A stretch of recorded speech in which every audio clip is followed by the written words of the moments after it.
Recording has started. Welcome everyone to a special meeting of the Housing Commission Annual Work Plan Ad Hoc Subcommittee. This is not a regular Housing Commission meeting. This is a subcommittee meeting, and we will be working exclusively on the annual work plan tonight.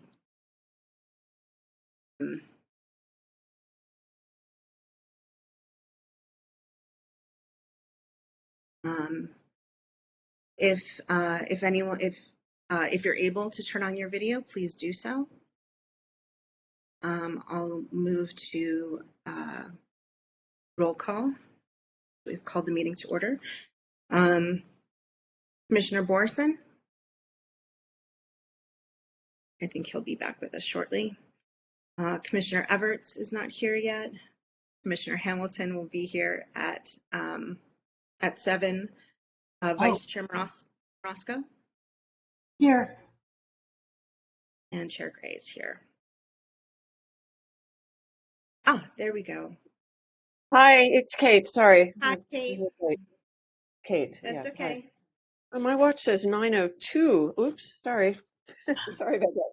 That's okay. We're just taking roll. So Commissioner Everts here. Yes, I'm here. Sorry. And Commissioner Borison is listening in right now. He'll be with us shortly. And Commissioner Hamilton will be joining us at about 7. So we have a quorum of the 5-person subcommittee, so we can proceed. If anyone's following along on the agenda, we're jumping straight to the Housing Commission member discussion items, 9A. And I'm going to open it up to any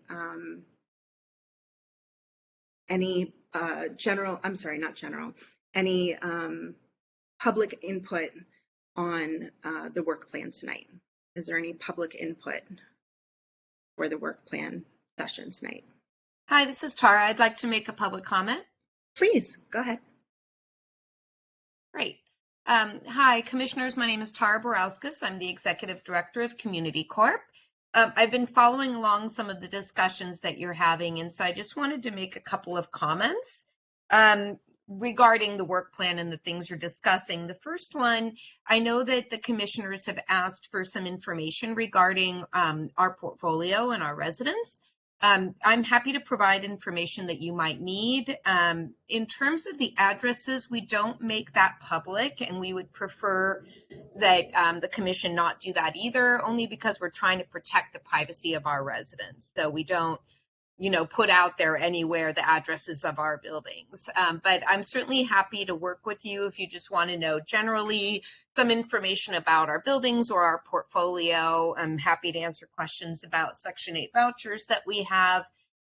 So I just wanted to put that out there. I'm very concerned about making sure we protect the privacy of our residents, as I'm sure you are as well. The other thing I wanted to mention in regards to the work plan is that I know there's been discussions about looking at affordable housing on city-owned sites, and I know there was a mention of Wilshire, but I would encourage the commission to consider all of the sites that the city owns currently if you're going to be doing that. It is a lot of effort for the city to put out RFPs, and so to me it would make sense, if we want to really increase our production of affordable housing, to look beyond just the sites on Wilshire. And then the other thing I wanted to bring up specifically was this concept of, 100% affordable housing. That's the model that Community Corp has been utilizing for the 40 years that we've been operating as a nonprofit here in Santa Monica. And I will say that it is a widely accepted national model. I do understand and share concerns about making sure that all cities are affirmatively furthering fair housing. It's something we definitely believe in, which is actually why we choose to build in places like Santa Monica, because having affordable housing in high resource, high opportunity neighborhoods does affirmatively further fair housing and desegregate neighborhoods. That's actually something we're really proud of in the 40 years we've worked here, is that we've made Santa Monica more inclusive and diverse and allowed opportunities for people of lower incomes to live in Santa Monica. So I guess our perspective on that is maybe slightly different, and we'd be happy to talk more with the commission. In fact, I think it might be really helpful if we're allowed to make a presentation of the commission. We can explain a little bit more about our portfolio, about how we build our housing, what financing sources, basically any information that's helpful. We've done these types of presentations for commissions in the past, so I just wanted to offer that as well. But we're also happy to answer any questions you may have. So thank you very much. Thank you very much. Are there any other public comments on the work plan tonight? I will also call for public comments on this item at the end of our discussion for the evening. But right now, are there any other public comments?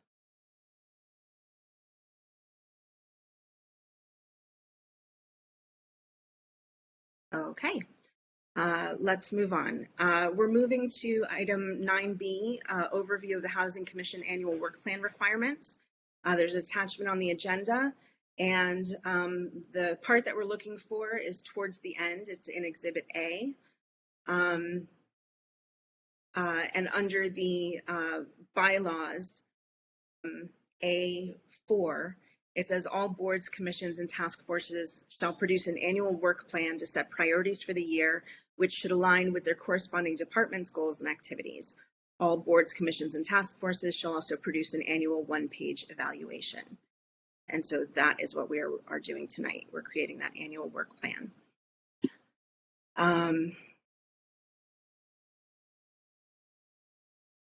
I believe technically I'm supposed to ask if there's any comment on this item. The agenda, please forgive the confusion. The agenda is had to be changed at the last minute. And I did not expect it to look like this.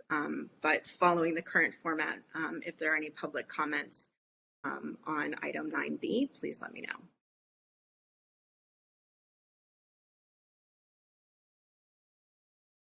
Okay. Moving on to item 9C, overview of City Housing Division goals and objectives. And again, there's an attachment. If the commissioners want to click on the attachment, this is the 4-page document that housing staff gave to us the day after they joined us for a panel discussion. And if you scroll all the way to the end, there's a small grid, which is an overview of housing section and housing authority and key links for July. They have project, program, or service name and description and the outcome or deliverable. This is the only information that we have from the housing staff about their goals that they're working on right now. And so this is what we would be attempting to complement with our work plan. So briefly, one item is they're enabling construction of housing on city-owned sites in accordance with the housing element. And this involves the issuance of one RFP for Wilshire Boulevard city-owned sites. They're working on the emergency housing voucher program to move 104 unhoused individuals from local shelters and or public spaces into permanent housing. 1318 4th Street, PS3, following development team community outreach activities during 2022, returning to council in the first quarter of 2023 to obtain guidance regarding the scope of development and negotiating parameters. The Housing Authority Resident Advisory Board, they'll be presenting to council various issues regarding the RAB, including the current approach, legal requirements, and alternative approaches, and seek council direction. And finally, housing for historically placed households. They will review 100 applications and determine eligibility for their priority on the below market housing waitlist. So that's the information we have from staff to go by. Can I ask a question about what you just Please. read? Yes. Can you explain, is that their plan or is that what they're working on? I mean, I'm not quite sure. I see that it's a very limited selection of objects that are very specific. Can you explain more Yes. exactly what that is exactly? Thank you. That's a very good question. We're not entirely sure ourselves. It's not labeled very precisely. When it was offered during the panel discussion, when the staff were here, they said that those are the projects and goals that they're working on right now. We don't know if that's the total of their efforts for the quarter or for the year, just that those are the current projects that they're focused on right now. Can I ask a further question a little Please. bit? This is like a working meeting, right? I can just Yeah, interrupt yeah. you. We were given a bunch of examples of work plans. Some of them were 180 pages long. Some of them were 3 paragraphs. One of them was submitted by somebody, Hamilton, I believe, that was incredibly extensive and thorough. Was that a Housing Commission work plan or, yeah, it was very thorough and I'm like, how do we add to that? Or how do we work with that? So if you could explain, you guys could explain to me a little bit what that was and how we are align or work with that or how we interface with that, that would be great. Thank you. I'm going to let Vice Chair Marasco take that. Thank you. So, yeah, it was a very elaborate work plan. I believe that he initially created it in November or December of last year. They were, putting together ideas about what they wanted to do for a work plan, but they hadn't come to a final conclusion. And I don't even believe that they had a subcommittee at that time. I think that was just his Commissioner Hamilton's ideas, and it was mostly based on the 6th cycle housing element, which a lot of that was already addressed in the 6th cycle housing element. But I think he wanted to get into some very deep details, and so we just didn't. We didn't even really go over it because it was so much detail. But the part of the reason why it's such a large document is because he had attached parts of the housing element to explain his ideas for his work plan. But yes, that was Commissioner Hamilton, and yes, it was very extensive and detailed. Was there a previous shorter work plan that the commission produced at some point? Because I didn't catch that if it was. Go ahead, Vice Chair Marasco. And so I was going to say what was decided in January when that work plan was presented to the commission. We really didn't go over it because it was too much information, and I think it was submitted kind of late, so people didn't really have a chance to even go over it. And so we, at that point, created a subcommittee to meet a couple of times before the February meeting and to put together a new work plan, which was done. Commissioner Hilton created a 3-item work plan. It wasn't clear to me at the time, even though I asked, is this an annual work plan? Is it going to start over in July? James Kemper was the staff liaison at the time, and he really couldn't answer that question. It was my understanding that the work plan is created every after the appointment of new commissioners or at the beginning of every fiscal year. A new work plan is created and then a report from the following year is generated. That's my understanding. So there's the Commissioner Hamilton's extensive work plan and then Commissioner Hilton's 3-item work plan that was not detailed. Okay. I have a plan that's called the 2022 meetings topic schedule. Is that the work plan you're talking about, February 17th, 2022 with 3 items on it? Is that Yes. one you mean about Hilton's plan? Yes. Yeah. Yes. So let me recap briefly. My understanding is that the annual work plan is only a recent requirement of boards and commissions. I hesitated to share previous iterations of work plans, adopted or not, because they they were not good examples of what I wanted to do moving forward. But you do have them in front of you, so you can see some of what some people have considered recently on the commission. It would be great, maybe Commissioner Gray, if you could lay out your idea about what, because I'm really floundering with a lot of information, and I love it if you were more specific about what you had in mind Yes. for us. Thank you. I'm going to do that. Yes. All right, let me just pull up. Okay, so we're now on to item 9C, which is the bulk of our, 9D, discussion of potential goals, objectives, and items for inclusion in the Housing Commission 2022 and 2023 work plan. There is an attached list of questions that's only there for reference during our conversation. It was previously attached by Vice Chair Marasco. Those were the questions that were being asked of the housing staff, and we barely made it through half of that list. And so we definitely want to incorporate some of the things we didn't get to into our work plan. That's why it's there as a reference. But in general, I want to clarify that unlike previously, this is an ad hoc commission. So we exist for the purpose, we are the ad hoc Housing Commission Work Plan Subcommittee. So we exist for the purpose of creating the annual work plan for the commission. In September 1st, our next meeting, we will present this to the entire commission for its adoption. Once we've concluded our business, this subcommittee will cease to exist. So this is just a special subcommittee, we're working together to come up with the annual work plan. So we do that at one point in time at the beginning of the fiscal year.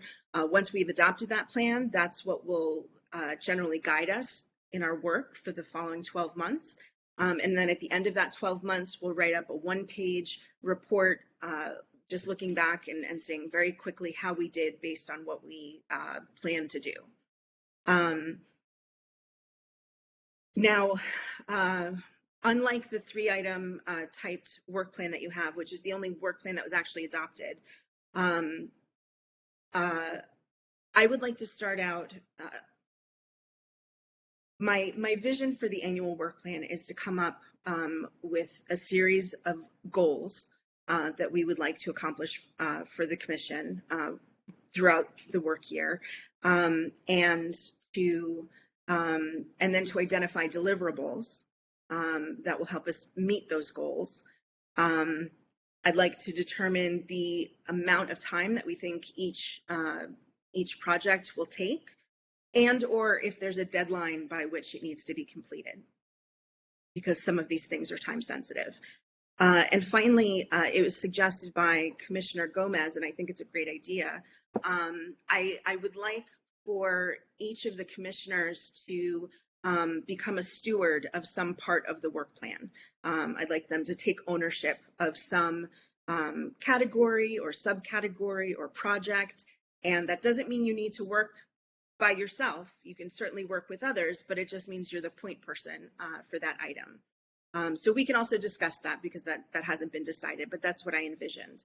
And so tonight, for our first meeting, I thought we would focus more broadly on goals that we would like to attain as a commission for the year, and start to discuss what some of that might look like concretely. But again, this is a work session, it's a brainstorming session, so please, this is not the time to edit yourself. This is the time to share whatever comes to mind, because we'd like to work from as much material as possible, and we can always edit as we proceed with our next 2 meetings. So how does that sound, Commissioner Everts? That sounds great as a structure upon which to place what we're talking about. I just have no idea what those ideas are, but that's a great structure. I like that. Thank you. Okay. Just if you're trying to think of a concrete visual, in the end, I anticipate we'll have a document that's perhaps less than 5 pages.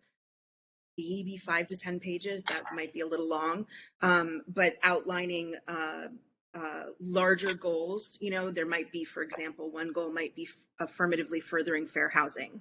Another goal might be expanding home ownership opportunities, just for example. And then under each of those larger goals, there will be a number of concrete deliverables and timelines for that, and point people for those.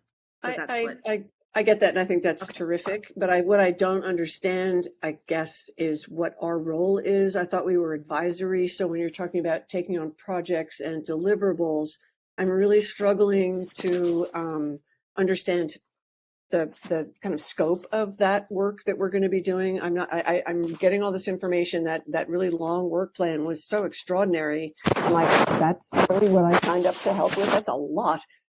So I'm really struggling with the actual work. Yeah, I think your outline is great. I love that. It's just the actual substance is I'm struggling with that. Sure. Let me say, I didn't see Commissioner Hamilton's attachment, but I would encourage you to forget it.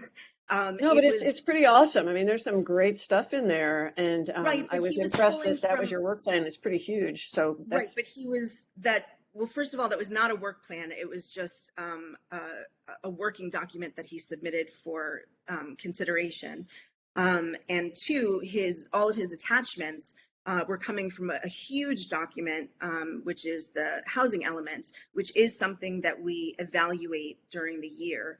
And his focus was exclusively on the housing element. So the things he pulled from are not things that he created himself, because you're right, that's a tremendous amount of work. That's something that the entire city works on and that we review and give our feedback on. Vice Chair Marosco?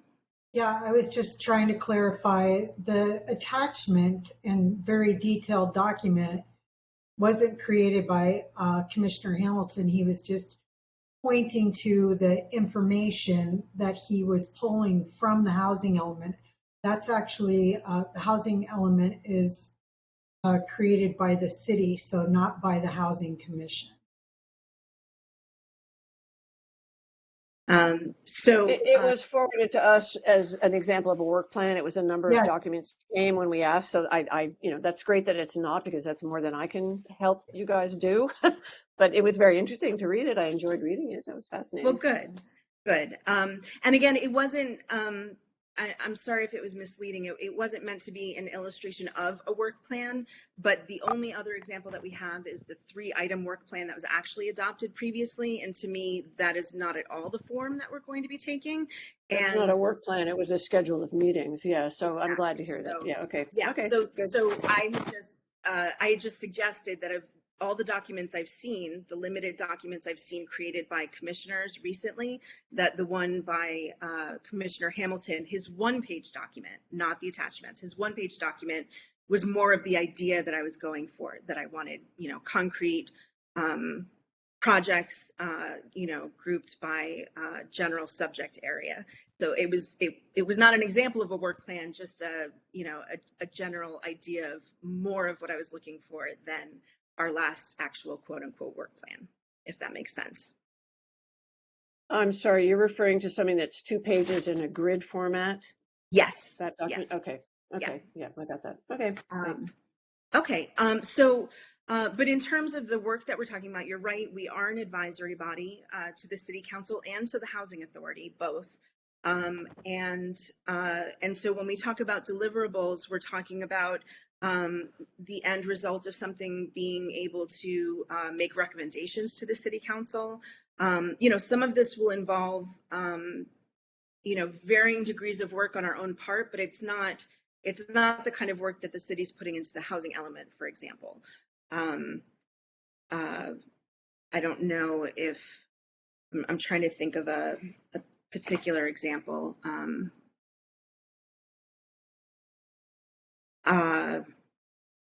Okay, so for one example, one of the things I have in my notes for tonight is that I would like to begin addressing affordable housing inventory.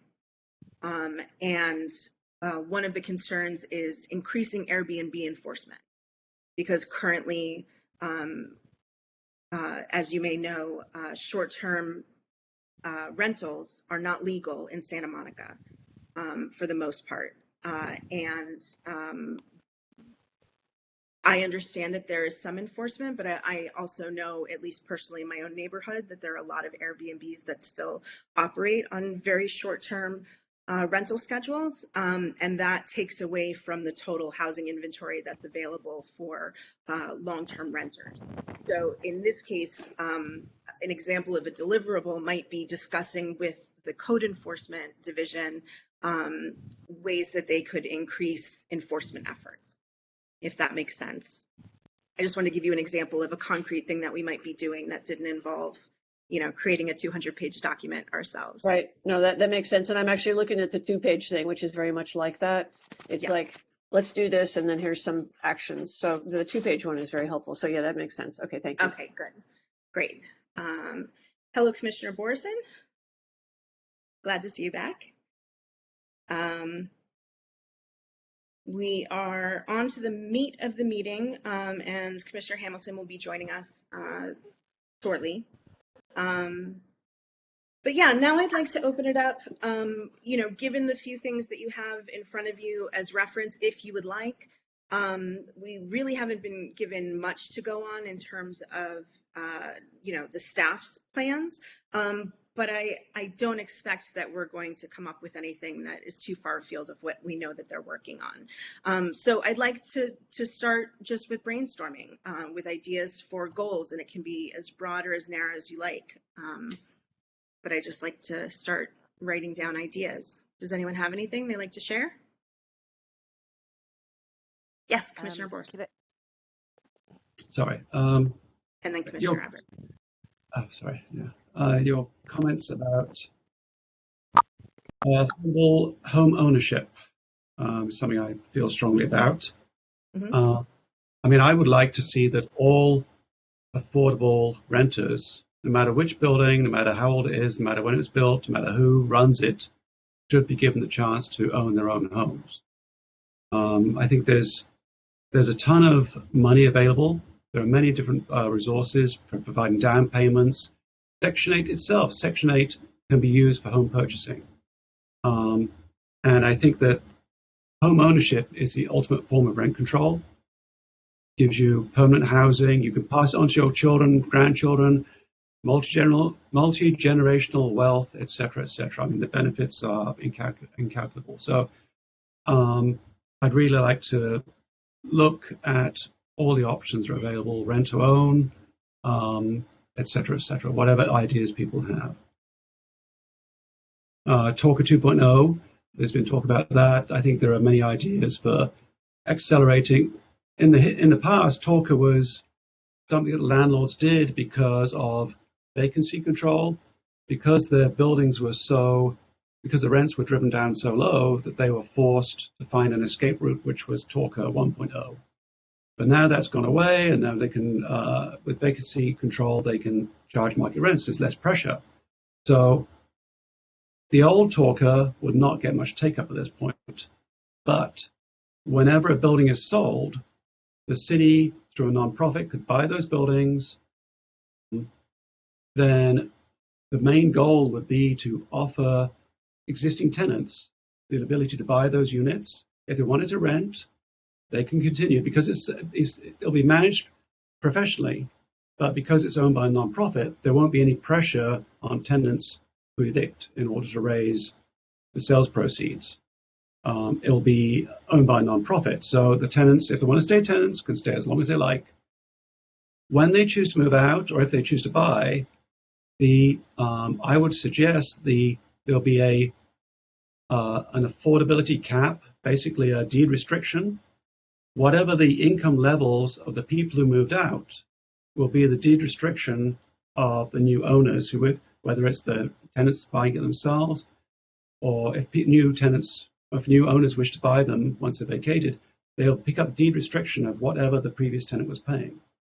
And if that unit is ever rented out in future, it will have the same restrictions as far as deed restriction on rentals in the future. So there'll be no pressure to buy it, to rent it out at high rents. That won't apply in this situation. But it'll be an ownership, it'll be a condo, and only one tenant can own it, and basically only allow people to own one unit. They can't own more than 2 units, that sort of thing. They can't become landlords. So there's a whole way in which you can make this happen. And if the city was to use some of their affordable money to seed a nonprofit, and they basically buy up every apartment building that becomes up for sale and just churn them into home ownership, rather than those buildings becoming torn down or staying as market rate units, they'll effectively transfer into affordable homeowner units. And you could churn a lot of units this way. So that's what I would suggest. Thank you very much. That sounds great. And very interesting. I would be interested to see alternatives to nonprofits in the form of some, I think they're like community land trusts, which operate effectively the same way. But yeah, I'd like to see that kind of, creative ownership. Vice Chair Marasco. And isn't there some sort of co-op option where it's a collective ownership of the building itself? I believe so, yes.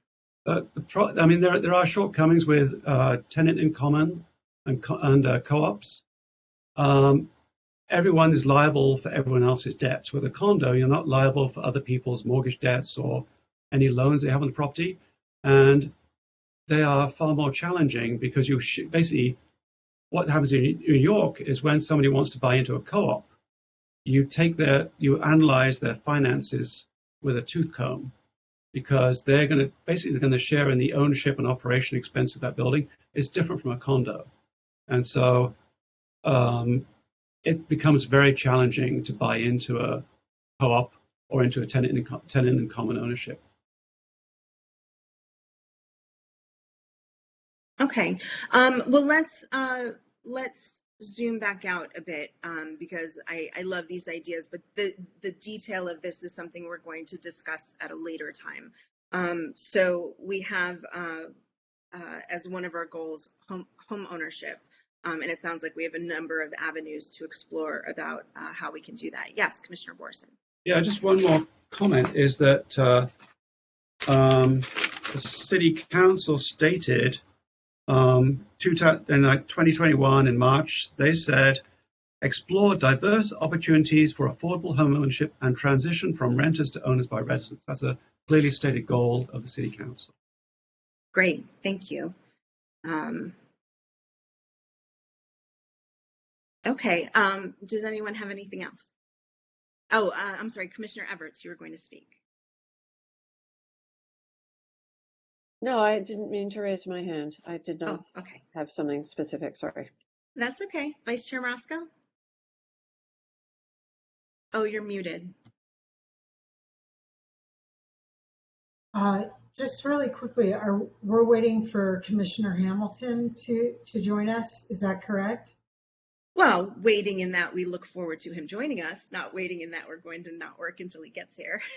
Yeah. So I'm just curious if we're going to nominate a chair of, even though this is kind of an informal type of subcommittee where everyone can submit their ideas and eventually we vote on the final items that we're going to place on the work plan. But I'm just curious if we would be voting in a chair for the subcommittee, the work plan subcommittee.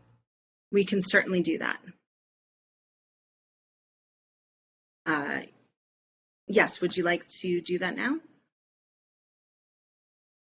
I guess that was the other reason why I asked, should we wait till Commissioner Hamilton joins us? We can certainly wait until he joins us. We can do that now because we have a quorum of the subcommittee. Oh, okay. Because there are 4 of 5 of us here. But if you would like to wait for Commissioner Hamilton, that's also fine. Well, no, if we have enough commissioners, I guess we could go ahead and do that now and just get it out of the way. Could I nominate Commissioner Gray? Am I allowed to do that? Yes. I do that. Thank you. Is there? Yes. Second. Oh, second. Okay. Okay. Do we Can we move vote to vote, or approve? are there any other nominations? What was that, Commissioner Everts? Nothing, sorry. Oh, okay. Are there any other nominations? All right, quick vote. Commissioner Borison, would you like to elect me chair of the subcommittee? Yes. Commissioner Everts Yes. and Vice Chair Morosco. Yes. All right, and I will vote yes. So I will act as chair for the subcommittee. Thank you, guys. Okay, so we have home ownership. What other areas do we want to focus on? Yes, please, Commissioner Borison. Okay. I've been thinking about as we move forward in time. I think right now it's like 20% of the apartments in Santa Monica are affordable. I'm not sure the exact numbers, and they plan to build another 9,000. So I don't know. Are we looking at like 30-40% of the units in Santa Monica being affordable? Sorry. Yes. Oh, go ahead. Vice Chair Morosco, go ahead. So there's a lot of debate about what is now considered affordable. I feel that this needs to definitely be explored. It was one of the items that I was hoping to put onto the work plan to talk more about the rental units, and Commissioner Gray mentioned it earlier on in her example, the rental units and the inventory as far as the AMI. What is it based on? Is it based on extremely low, very low, low, and the percentages of those AMIs, which is something that we requested from the panel, but we did not get a copy of that. It's kind of hard to understand what those rents actually are currently. As I'm understanding, they're getting a 9.7% increase in rent. I know that last year they got some pretty significant increases in rent, and as those increases compound each year, they're moving further and further away from being affordable. A lot of people are saying because of this most recent increase that they're going to have to move, and these would be people who are considered our middle class or median income persons who are not subsidized, and are actually, a lot of them are moving out of reach for even the subsidized tenants according to the payment standard for their voucher amount. So I feel that we need to really look into that more. We're looking at, caps on increases for rent-controlled units, but nobody's talking about, and that 9.7% does not include the other fees that these tenants are supposed to pay, and many of those tenants also pay water, trash, sewer, hot water usage. So I feel like that's something that we really need to look into, because I'm not sure how affordable they really are. And that's a question that the public has been asking for a very long time as well. Yes, Commissioner Borison. I guess there are quote affordable units in newer buildings, which are supposed to be deed restricted affordable units, and they're occupied by lower income people, specifically reserved for those people, but then they get the 9% raises, and this is kind of distinct from true market rate units, which are the standard apartment buildings. So I think it's important to keep those separate and try and focus on the quote affordable units, because I think that's where the concern is. I would imagine, because the full market rate units, if they've been recently occupied, then those tenants will have met landlord restrictions of 30% income ratios. They're employed in tech or whatever. They're making good money. That's a different set of people than the affordable people. And so there really are two different universes. And I don't know if the Housing Commission, if their role is for the true market rate units or it's specifically for the quote affordable units in market rate buildings. And I maybe should try and focus on those and to be clear that you're not necessarily focusing on the true market rate units. Well, I think we have a broad purview, and I do want to underscore some of what Vice Chair Marasco said, that to clarify AMI, I was trying to share my screen. It looks like I'm not able to, but Commissioner Everts in particular, in California, according to the Housing and Community Development Department, they look at 5 common income categories, approximately, based on its percentage of average median income. And that ranges from acutely low income, which is 0 to 15% of AMI. The next stage is extremely low income, which is 15 to 30% of AMI. Very low income is 30 to 50% of AMI. And lower income is 50 to 80% of AMI. And then they talk about moderate income, which is 80% to 120% of AMI. My very deep concern is it seems that somewhat recently Santa Monica has jettisoned the acutely low, extremely low, and possibly even very low income categories. And so when they're talking about affordability, they're looking at the lower and moderate income categories, which means that as far as I'm concerned, in lay terms, those are not affordable units. And I can tell you, I'm on the below market housing wait list. I receive notices whenever there are openings, and I haven't seen any listings so far. Actually, I've seen one. I saw one listing so far that had special parameters, but all the other listings that I've seen so far have been market rate or higher. And those are considered quote unquote affordable in terms of people who make 80 to 120% AMI. But as far as I'm concerned, that's not meaningfully affordable, and that's not the category that we should be focusing on. But that does seem to be the category that Santa Monica has been focusing on lately. So I think that we need to adjust that balance and reconsider people who are between 0 and 50 or 60 or 70% of AMI, for example, if that makes sense. Yes, Commissioner Borison. I think it's partly a side effect of the new market rate buildings that are going up, the market rate developers are building right now, is that they're effectively gaming the system. So they're building huge buildings with a handful of low rate units. So the actual percentage of affordable units in the new market rate buildings are very low. So there's this whole issue of just basically gaming the system. And so I don't know if that's something that needs to be looked into as well. Right. Vice Chair Marasco.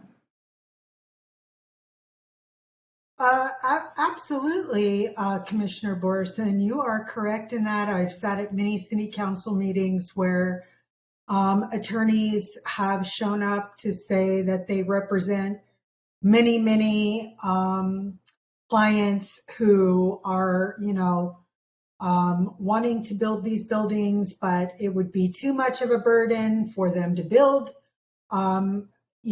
at 30%, and then it's always promising off-site building, which is 100% affordable housing that either never gets built or later on down the road, it ends up getting pushed off to one of the 100% affordable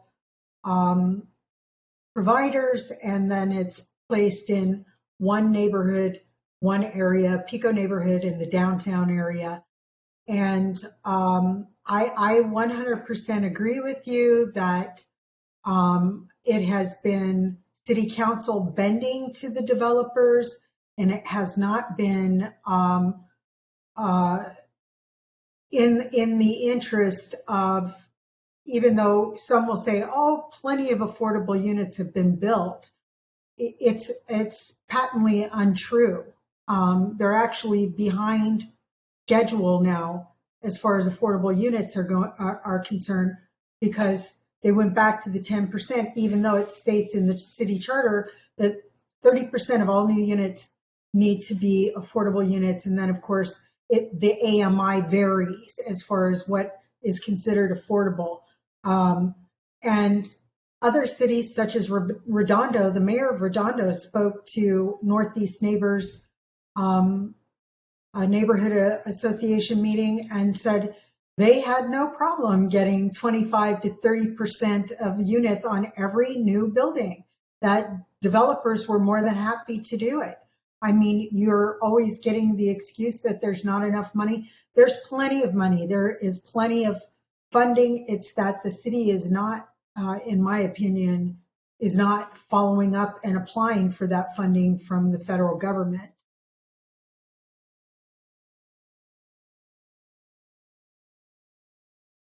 You're on mute. You're on mute. Thank you. Commissioner Borison. Oh, I perhaps had my hand up. Sorry. that could Oh, be I'm a sorry, one. and then Commissioner Everts. I'm sorry. I'll back off. Okay. Okay, Commissioner Everts, please go ahead. Well, I wonder, this is a really interesting discussion, and I think that the mandated 9,000 units that we're facing that need to be built, and you're saying the city charter says that 30% of all new construction is supposed to be affordable. Is that a point that we can say we want to look into the fact that of these buildings, and can we make sure that that happens and make that a point of a work plan to, like, how do we do that and how do we enforce a law that's existing, or, you know, just saying, can that be a point that we do research and come up with action or something? Exactly. Yeah, and again, my concern here is that people throw around the word affordable a lot, and it has in our world now, you know, in the Housing Commission, you know, legally, technically, according to state and federal policy, it has a technical definition. And when people say we have so much affordable housing, you know, they're conflating what's affordable to someone who makes 90% of the average income here with what would be affordable perhaps to someone who makes 40% of the average income here. Those are worlds apart. So I think it's very important for us to focus on the technical definitions of affordability that we're looking at, and to focus more on the categories that we've been ignoring. But so that yes, could be two different points then. So that could be two different points. One, to clarify what's affordable and how is that defined, and then the other one is to say how much of the new housing that we're required to do should fit into those categories. So those should be 2 points. Right, Okay. exactly. Okay, so we have home ownership and affordable housing. What else do we have?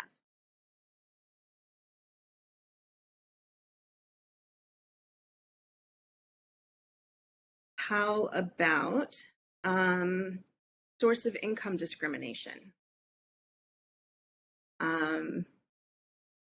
Yes, Vice Chair Marosco. So I don't know if I'm assuming, Commissioner Borison, you understand what source of income discrimination is. I don't know, Commissioner Everts, if you read any recent stories. Go ahead, you can explain it. I don't know. Thank you. Okay. So source of income discrimination is people who have subsidies or housing choice vouchers not being able to use them for rental units, or landlords denying them a rental based on their source of income, which would be their voucher amounts, or asking that they are earning 3 times the amount of the actual contract rent and not basing it on, most places it's 2 or 2.5 times their income or what would be, I'm sorry, 2.5 times of their actual red share amount, which would be 30% of their income. If I may, I'd like to simplify it a little more, just so, I mean, Commissioner Everts can get into the weeds afterwards, but broadly speaking, source of income discrimination laws are relatively new and so far not very widespread in the U.S. Source of income in California, which actually was following a city law in Santa Monica that preceded the state law, adds the category of source of income to protected classes that you can't discriminate against. So you can't discriminate against someone based on their race or their religion or their sex, or I think maybe their family status, and that added now is their source of income, which means in effect that if someone is able to pay for their housing because they have a housing voucher as opposed to owning a Fortune 500 company, they can't discriminate based on the source of your income. They can't say we won't take vouchers, but we will take cash. And so these laws being passed are an effort to make it easier for people who have housing vouchers to be able to rent apartments. I don't know the last time that you looked at listings, but in my experience for decades, it's been very common to see at the bottom of an apartment listing, no S8 or no Section 8, right? And that was legal and still is legal in most places, but now it's not legal in California. And before that, it wasn't legal for an additional, I think, 2 years in Santa Monica. So does that make sense? It's a new protected class. Yeah, no, I always thought it was illegal to do that. I didn't know that. Thank you. It is not illegal. It is now in California, although it doesn't seem to be. I don't know if the knowledge is not widespread enough among property owners and rental agents, or if they're just choosing to ignore it. But source of income discrimination is still a widespread problem, even though we technically have laws on the books against it now. Just to be specific, source of income, you mean vouchers? Yes. Like what kind of job you have. Okay. Right.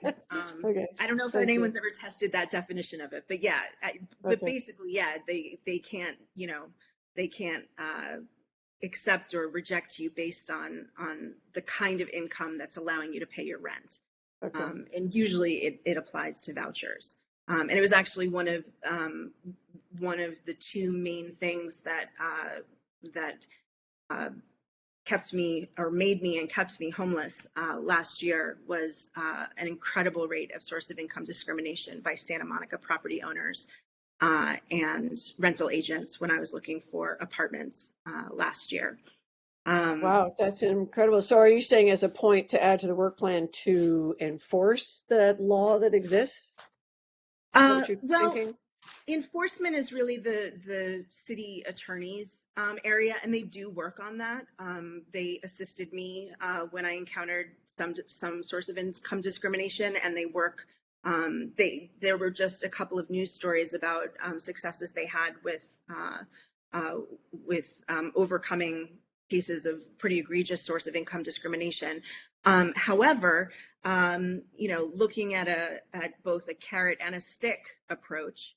I think that some of source of income discrimination, or a lot of source of income discrimination, I think, comes from people being uneducated or ignorant about the actual nature of housing choice vouchers and how that program works. I think there's a lot of stigma attached to and caricatures of the type of person who is a voucher holder. And I think that we have a long way to go, and there's a lot that we can do in terms of education and outreach to help property owners see that housing choice vouchers can actually be a really reliable and steady source of income for them, and is a program that can give them benefits that they don't get from regular market rate renters. So exactly. When I was that makes sense. Yeah. So when I mentioned it, I was thinking more about outreach to property owners, which I think is something that we could focus on doing. I think we have at least 2 property owners on the commission. Hello, Commissioner Hamilton, and hello, Commissioner Gomez. That sounds just right. That sounds perfect. Thank you. Sure, you're welcome. Hold on one sec.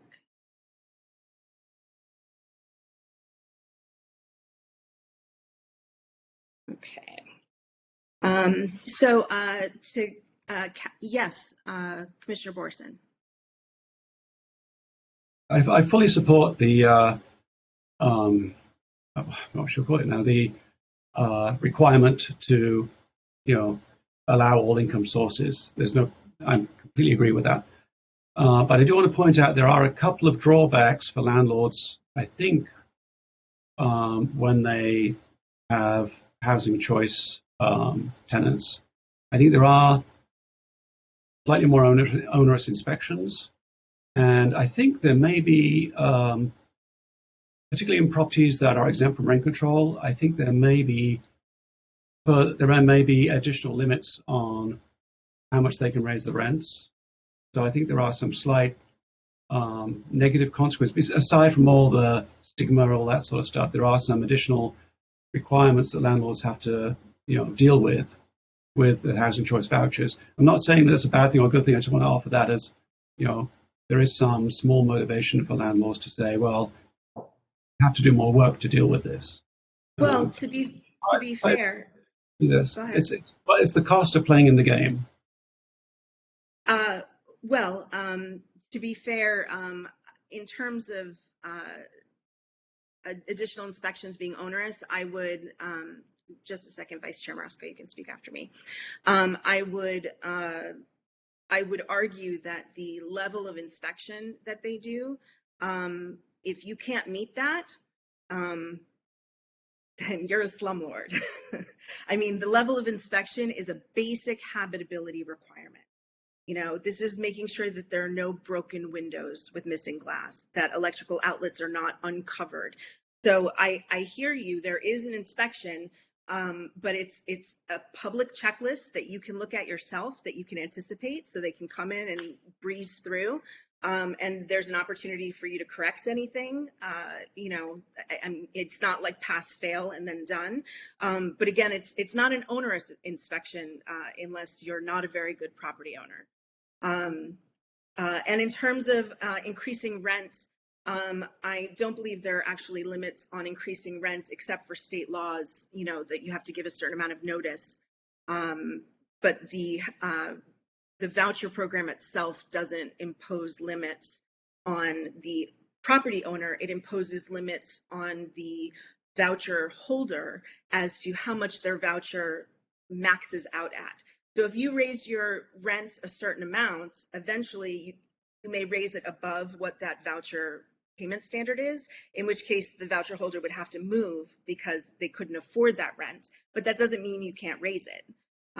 So I think that the program is a lot easier to work with than it may seem. I think the biggest objection, which I think is completely reasonable, is the amount of time that it takes to do the initial onboarding process for a new property owner. And that's something I think that the Housing Authority could work on making more efficient. So that's an easier process for new property owners. Vice Chair Marusco. I was just going to say the same. It's the health and safety code standards are much more elaborate than any housing quality standards, which is HUD's requirements. And I do know that it's difficult sometimes for some landlords. Maybe they don't have enough money to make certain repairs and they really want to rent to housing choice voucher tenant, but they cannot pass the inspection. And, many housing authorities have always had a little bit of extra money to help those mom and pop landlords, and then could also even give them increases based on the upgrades that they made with some of the assistance of the money from the city to upgrade the units. But right now, I don't believe that Santa Monica has any of those funds. When I first came here, I know that they did, and they did give it to some landlords. Santa Monica Housing Authority even advertised for one landlord and put him on both sides of the big blue bus saying, I love Section 8 tenants or subsidized tenants, and was encouraging other landlords to accept those tenants. So, I mean, I think that there are some misconceptions, but I also think there are some landlords that feel like they don't want the federal government in their business. And just as an offset to that, since we're already discussing it, and then we can move on because we've gotten into a little bit too much detail for our purposes right now. But since you discussed the perceived drawbacks, I'd just like to mention that one of the often unknown or underappreciated benefits of the program is that rent is essentially guaranteed. 70 to 90% of the rent is paid by the federal government through local housing authorities, and the portion of rent that's paid by the voucher holder is determined based on their actual finances. So going into it that they can afford to pay what they're supposed to pay.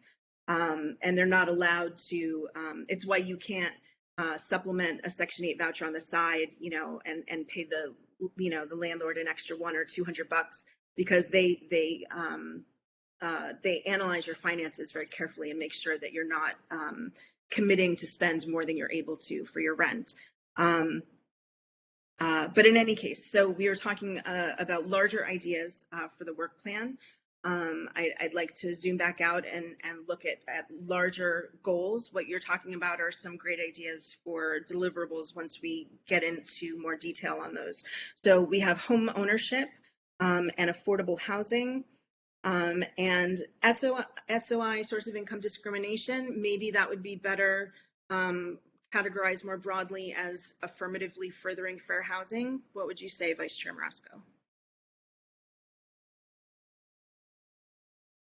I feel like, yes, that would fit under that category. I mean, we are talking about that category, but I feel like there are several items that come under that category.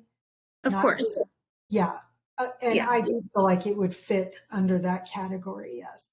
Okay, so home ownership, and as Commissioner Borison already pointed out, that is part of one of the City Council's stated goals for Santa Monica. So that's in keeping with existing plans. Same with affordable housing, and affirmatively furthering fair housing is now a policy requirement that we would like to see Santa Monica adhering rigorously to.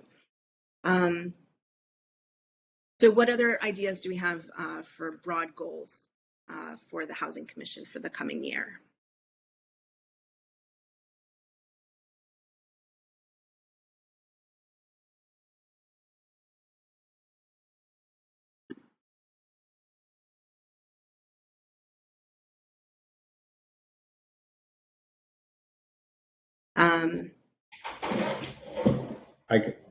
Yes, please go ahead. Hi. Sorry, I was joining late. I had another commitment that I couldn't get out of, but I would like to. I think the Housing Commission has to rebuild some bridges with the staff at the city. For whatever reason, I don't think we're getting the kind of time and attention that I think we need to get in order to be effective. And I think one of our goals, and it's kind of a holistic goal, and it's going to be something that's going to be hard to quantify, and I think it's something that we all need to work on, is finding a way to, weave our mission and goals more closely with that of what the city's housing goals are.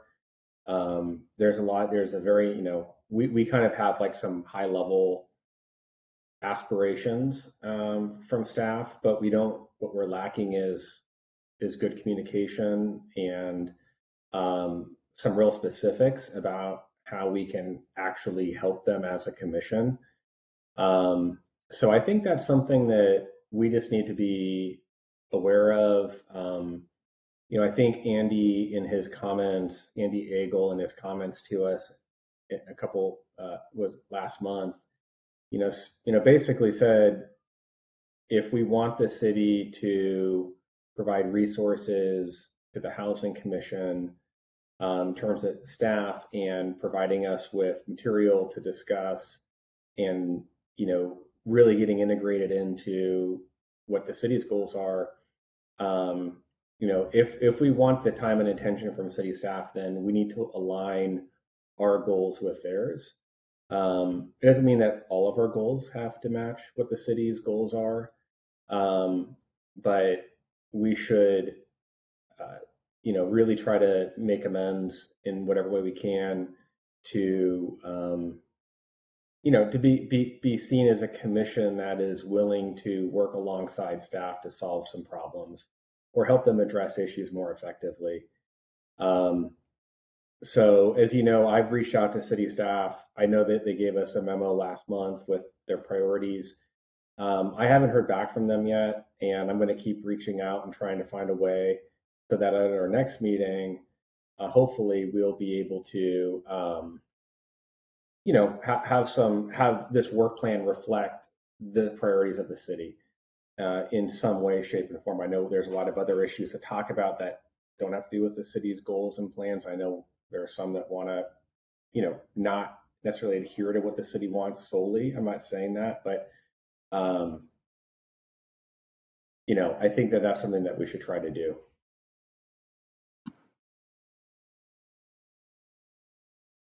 Anyone else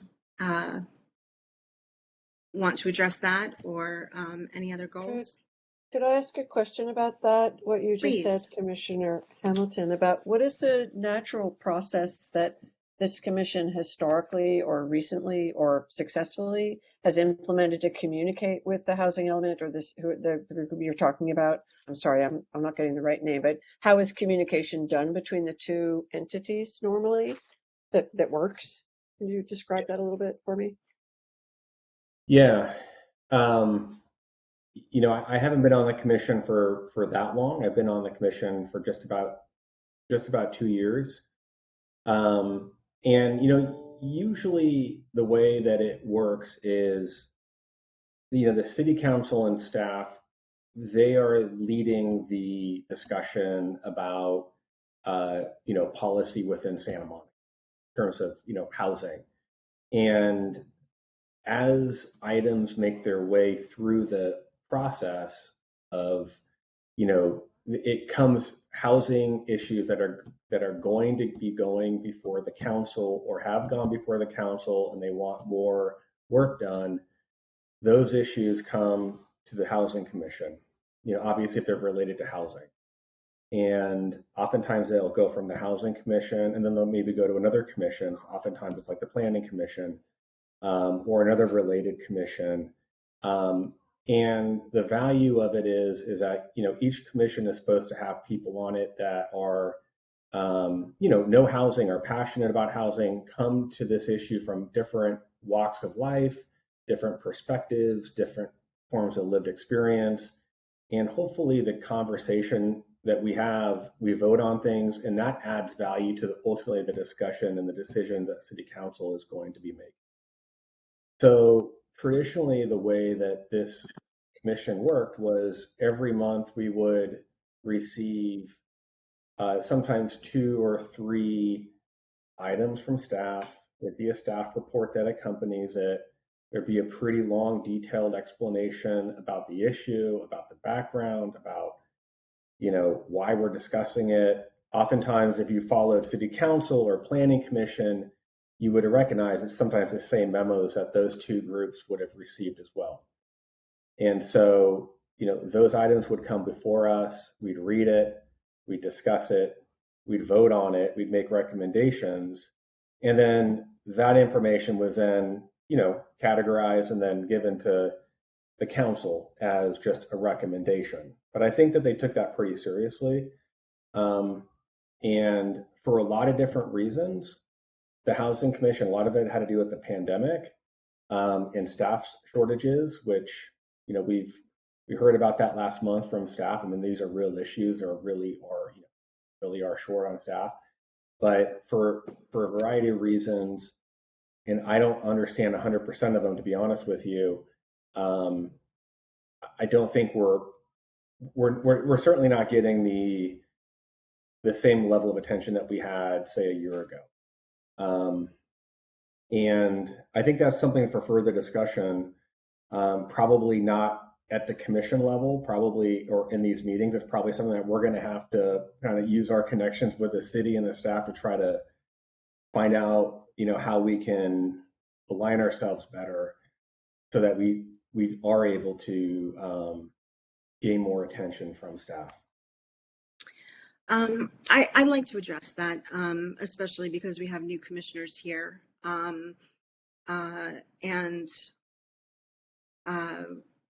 It's true that we are having an issue with something of a disconnect between the commission and staff.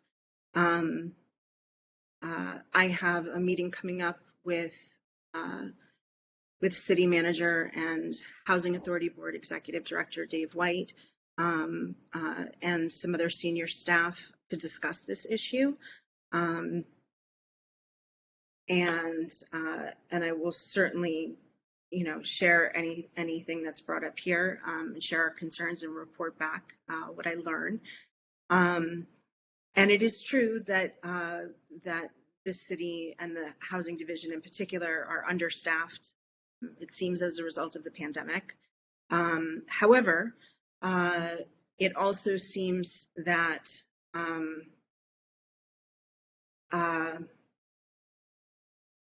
I don't know how else to put it other than that staff doesn't seem interested in working with us on ideas that we've brought to the table. When I first joined the Housing Commission, I had initial contact periodically with James Kemper, for example, and he was able to give some feedback. But he distanced himself from me the first time I tried to add items to the agenda. That wasn't very welcome, and he withdrew from his role as staff liaison shortly after that from the commission entirely.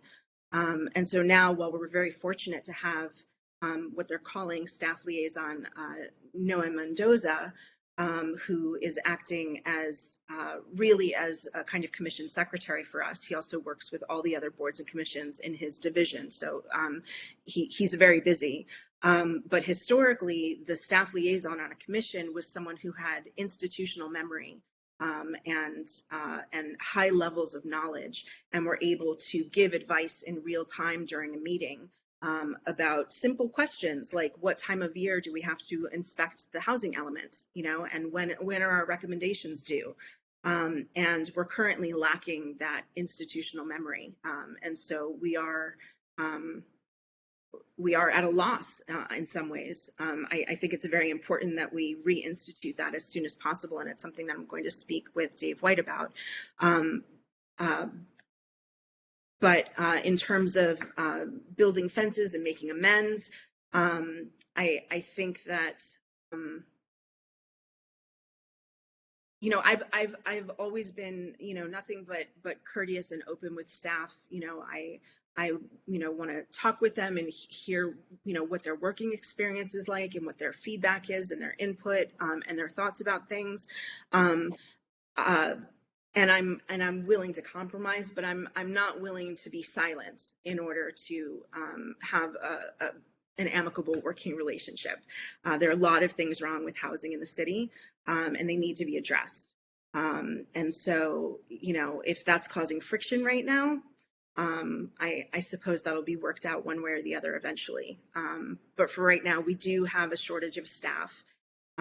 But we also have a number of issues that need to be addressed that aren't necessarily priorities for the city, in all likelihood because of, resource issues, for example. I mean, we're talking about a lot of things, and the city is already working on a number of initiatives and has ongoing projects related to housing. But that doesn't mean that we can't bring, more nuance to the discussion and more problems to the table, as difficult as they may be.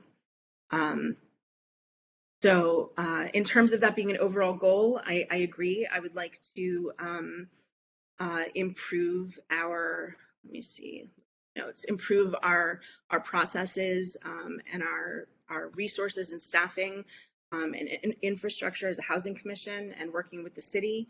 And the first step to that, or one of the first steps, I guess, at least on my part, is going to be meeting with Dave White and discussing all of this with him and seeing what we can do.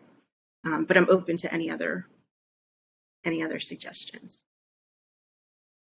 It sounds like education and outreach is a really prime goal on all sorts of levels. So is that a point we could say? I mean, from the discussion earlier about the vouchers and educating and outreach, and then also what both of you described, I think that would be, communication and outreach and education would be something that we should have as a point.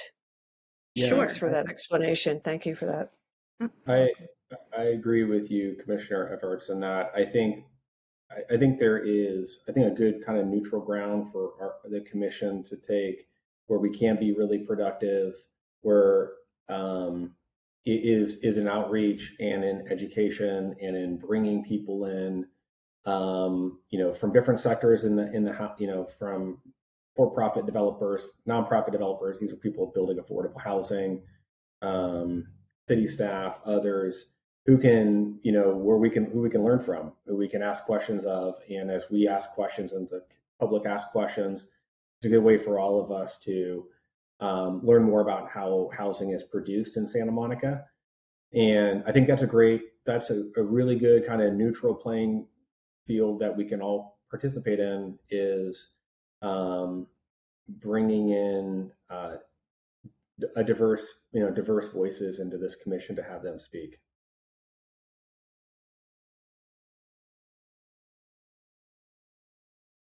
Okay, so time is marching on. We have home ownership, affordable housing, affirmatively furthering fair housing, which sounds like it can hold several different measures within it. The first one we discussed is source of income discrimination. And we've talked about education and outreach in general, most particularly to landlords, but in general. Vice Chair Marasco. Two things. So before, and we discussed previously in a housing commission meeting to make housing authority programs part of a standard item on the work plan, just because it's ever changing and just, here recently with the panel, we really didn't finish going over the questions, and we didn't get the information that we requested. And we did say that we would bring them back with City Manager David White and someone from the City Attorney's Office. But I just don't want to lose track of that or lose sight of that, and make sure that we continue down that trajectory. It actually has goals and deliverables behind it, and can be fleshed out a little bit better at a following meeting, but I just don't want to lose sight of that. And also, I wanted to bring up funding sources, and what are the current funding sources for affordable housing, and increasing the numbers of vouchers. Currently, HUD is trying to increase the numbers of vouchers, and they're really pushing towards a universal voucher system, which actually wouldn't be putting necessarily everyone in the city of Santa Monica, a universal voucher system allows people to move wherever they want to move. If they can't find what they're looking for here, or they find a job in another city, they can get up and take that voucher and move to another city with that voucher. So I want to, and I don't know if that may come under another category, but I do want us to also really take a good look at funding sources and how much the city is, how many of the grants are they applying for that are currently available through the Build Back Better plans. Thank you. Vouchers, housing choice vouchers, emergency vouchers, that sort of thing. Thank you for that reminder. I did want to institute, at least for the coming year, and then we can see how it goes. But I thought it would be a good idea for us to start having fairly standing regular check-ins with the Housing Authority staff, because their oversight is half of our mandate. And so I thought perhaps 3 to 4 times a year, I'm open to input on that. We could have them come and, be able to give us a status report. It also sounds like something that Commissioner Hamilton mentioned that previously we would have gotten on a more regular basis anyway. But this way we can ensure that we'll be getting periodic check-ins with updates from them and an opportunity for us to bring to their attention any concerns that we have. How does that sound to everyone? Good. Okay. Okay, so in terms of the Housing Authority, there are a number of sub-projects, I guess, that I had in mind.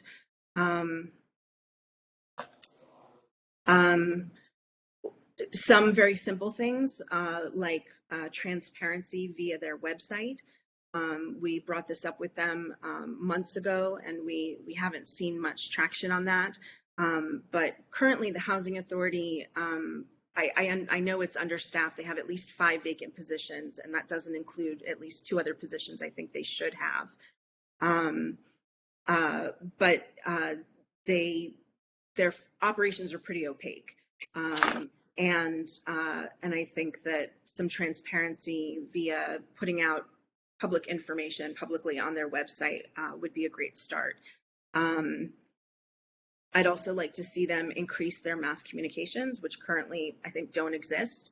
I don't think I've ever gotten an email, for example, from the Housing Authority. And my previous Housing Authority, and I've since seen others, have some wonderful communications programs where there are periodic updates with job openings within the Housing Authority, which I believe might be required to be advertised to the clients. And I don't think they currently are in Santa Monica. But things like periodic events, educational events, opportunities for social services or wraparound services. So I'd like to see them work on communication, although that might be getting a little ahead of ourselves if we're still concerned with their fundamental operations in some ways. We'd also like to see them fill their at least 5 open positions, but with improved qualifications requirements. Currently, the criteria that we've seen seems insufficient for the people who should be doing those jobs. A big goal for this year, I believe, should be the reevaluation of the payment standard for vouchers, which will benefit both voucher holder residents and property owners alike. Currently, the payment standard for vouchers is far below standard market value in Santa Monica. And so it means that not as many vouchers can be used before they expire because they're just not high enough. And also that those that are used tend to be clustered in lower income areas like Pico and downtown Santa Monica. And we'd like to see that change. Let's see, We've discussed the resident advisory board, and we're still working on that. We'll be discussing it again in September, and making recommendations to the city council and Santa Monica Housing Authority Board, which is almost synonymous with the city council, in September. And then we've also brought up ADA coordinator issues and staff ADA training, which we will be discussing with Alex Elliott, the Disabilities Commission chair, who will be joining us in September for a conversation on that. And hopefully we'll be able to make a joint recommendation to City Council between the Housing Commission and the Disabilities Commission. Is there anything else that anybody can think of that they'd like to see done under the broad umbrella of the Housing Authority?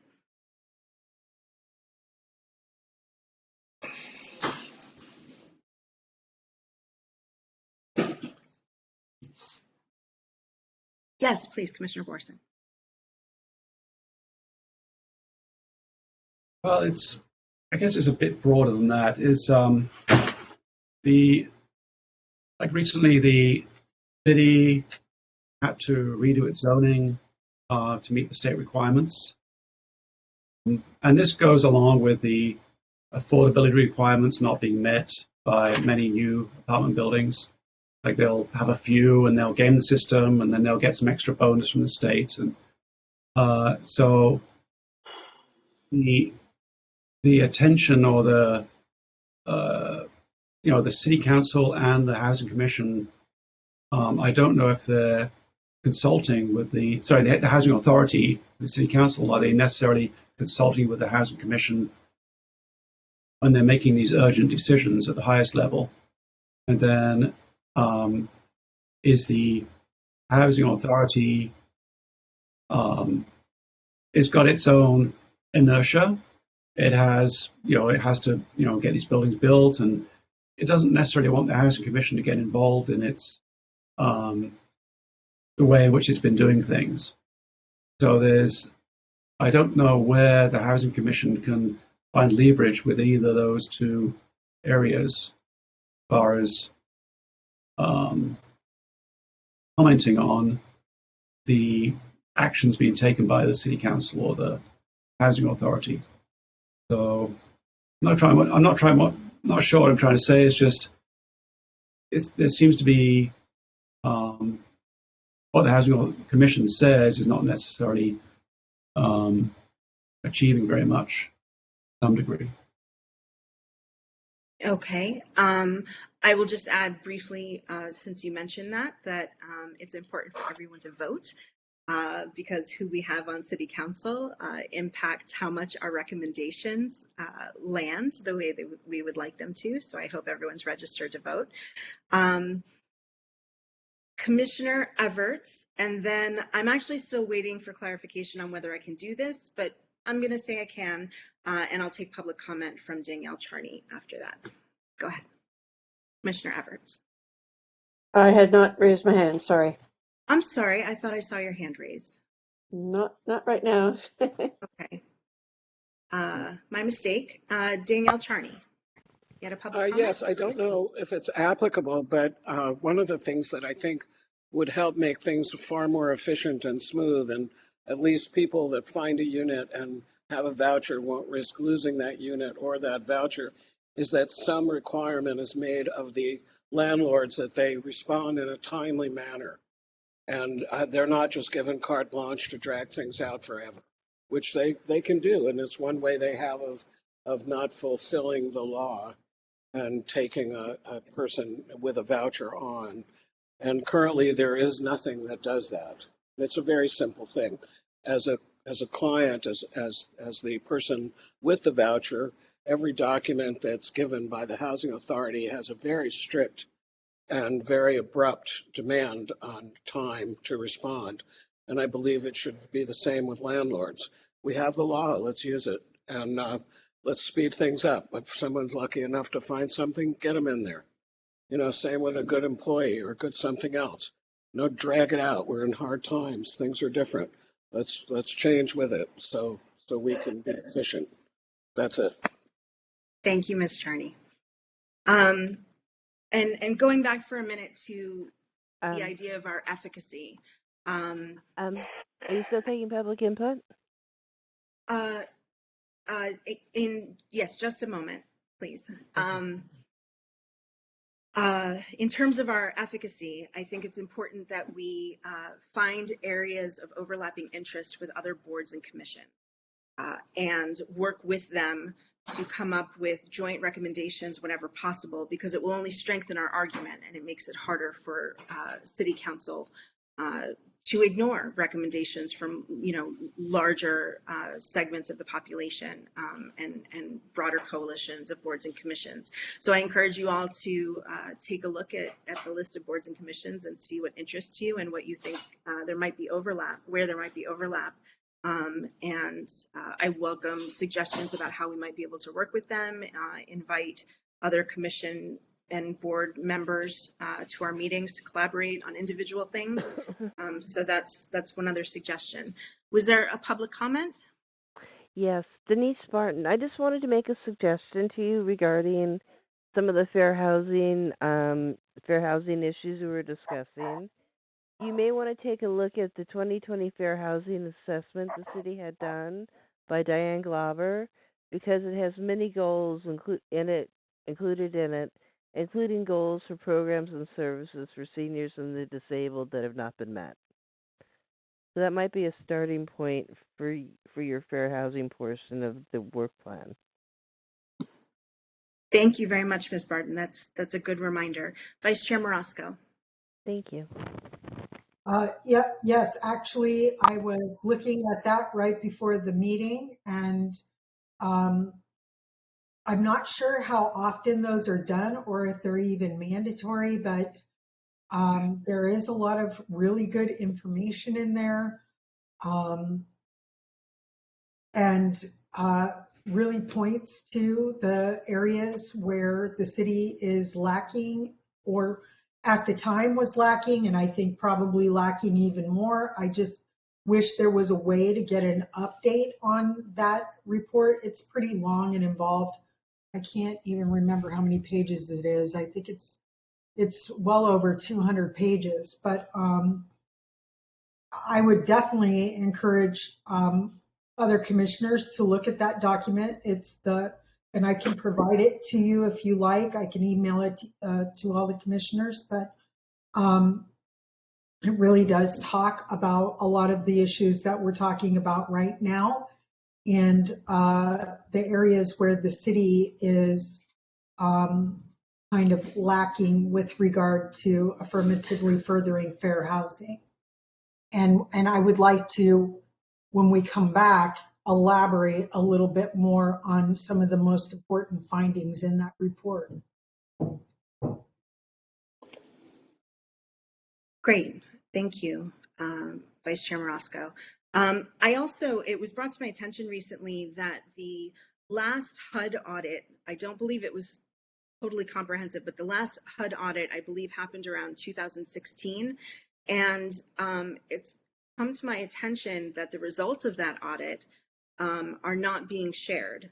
There have been several attempts over the years since then to have them, with FOIA requests, to have the results of that assessment released, and it has not been released.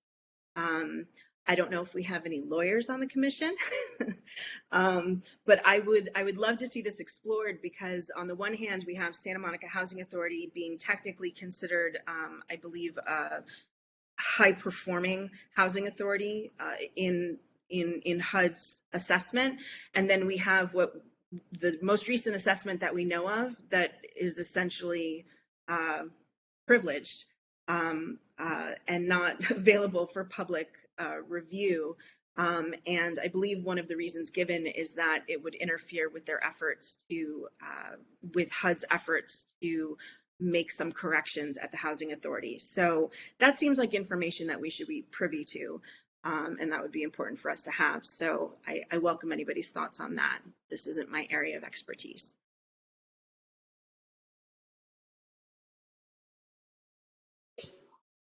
I'm not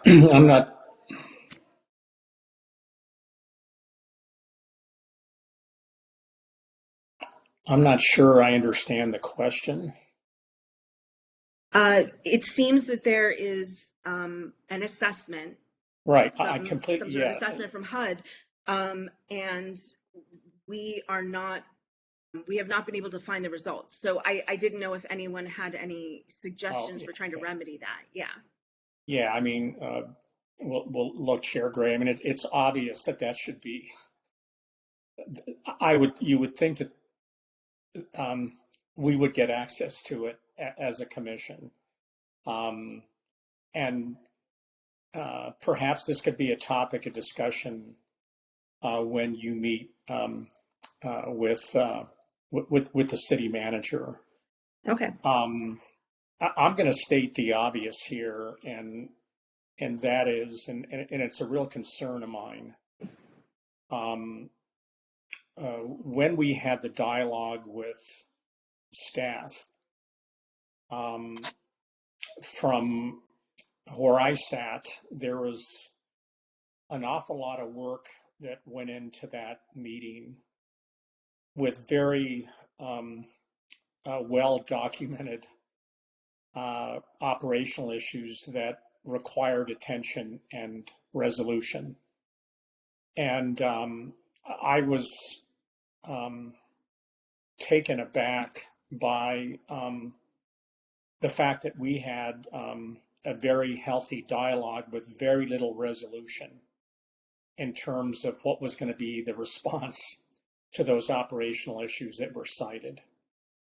And I know I'm going to state the obvious here, but I would suspect that the meeting that Chair, you're going to have with David White is of paramount importance in the sense that if you think about what Commissioner Hamilton mentioned, the way I read that was role clarity. We need role clarity between this commission and the staff. And more specifically, is this a one-way street where we're just a repository of what they want to do and we're to comment on that, or is this a two-way street? And I believe this needs to be obviously a two-way street in the sense that we need to comment on staff items, but also from where I sit, the primary function, one of the primary functions of this commission is to bring forward items and to make recommendations. And so it sounds basic and fundamental, but this role clarity, one-way street or two-way street, needs to be brought forth. And it's something that he's going to need to rule on one way or the other. And I'd be dumbfounded if it's not a two-way street type of a scenario. And if it is, there needs to be clarity with Andy and others that that's the way we're going to operate, because we just seem to be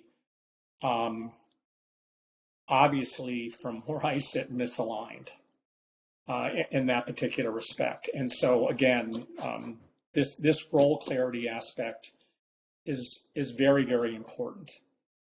And I apologize for being a bit repetitive here, but this staff liaison situation that you mentioned, Chair, is of grave concern to me in the sense that we seem to have been demoted from having someone work with us that has institutional knowledge and has some semblance of authority to, and this is not meant to be a criticism of NOAA, but, just administrative help, which I believe will impair our ability to get things to the staff and to have them collaborate and work with us, because that's an absolute requirement, certainly of our success.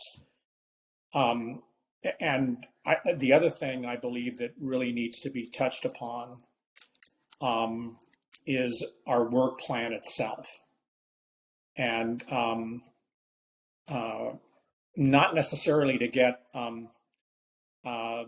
holy water thrown on this, in terms of looking for acceptance, but recognition of this work plan and acceptance of it. so that we're not catching the staff by surprise. This is something that we want to work on going forward. And that in itself would require, I would hope, their institutional support of that. And so, again, this role clarity, the staff liaison upgrade, which we're going to require, and their acceptance, if you will, of our work plan, I think is absolutely paramount. And it would really need to start from, I believe, Mr. White, and then trickle down from there. If we don't get these three fundamental things resolved, we could put a lot of work into this work plan, which from where I sit, based on what's been discussed so far, and some of us have discussed some of this offline, I'm at a loss if anybody questions the merits of what we're talking about here. It's, from where I sit, it's pretty tough to argue against what we're trying to do here. Yeah. And so, again, my concern here is that unless we get these things resolved, that we're going to work on some items that have a lot of merit, that are very prominent with the community that we're trying to serve here in the city. And,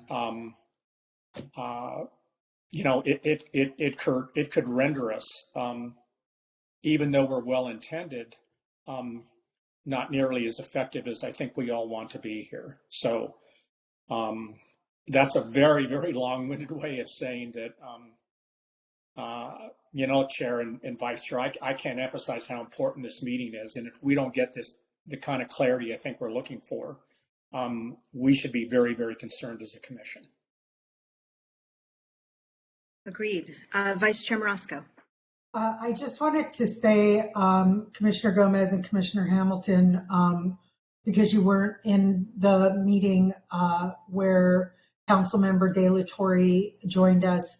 And basically, Councilmember, to just put it simply, Councilmember De La Torre said that he sees the role of the commission as the eyes and the ears of everything housing related, and being able to bring back, information to the city council and to collaborate, with other boards and commissions on these things, and to bring these findings back to city council and to make those recommendations. I mean, I feel like it may be some people within the city that are fighting that, but there are also council members and other persons within the city who understand that and actually invite that and want that. So I just wanted you all to know that, because you weren't in that meeting, and I, appreciated what he stated and described, and it was my understanding of what it meant to be on the Housing Commission. Yeah, Vice Chair, I was in that meeting, but I'm so sorry.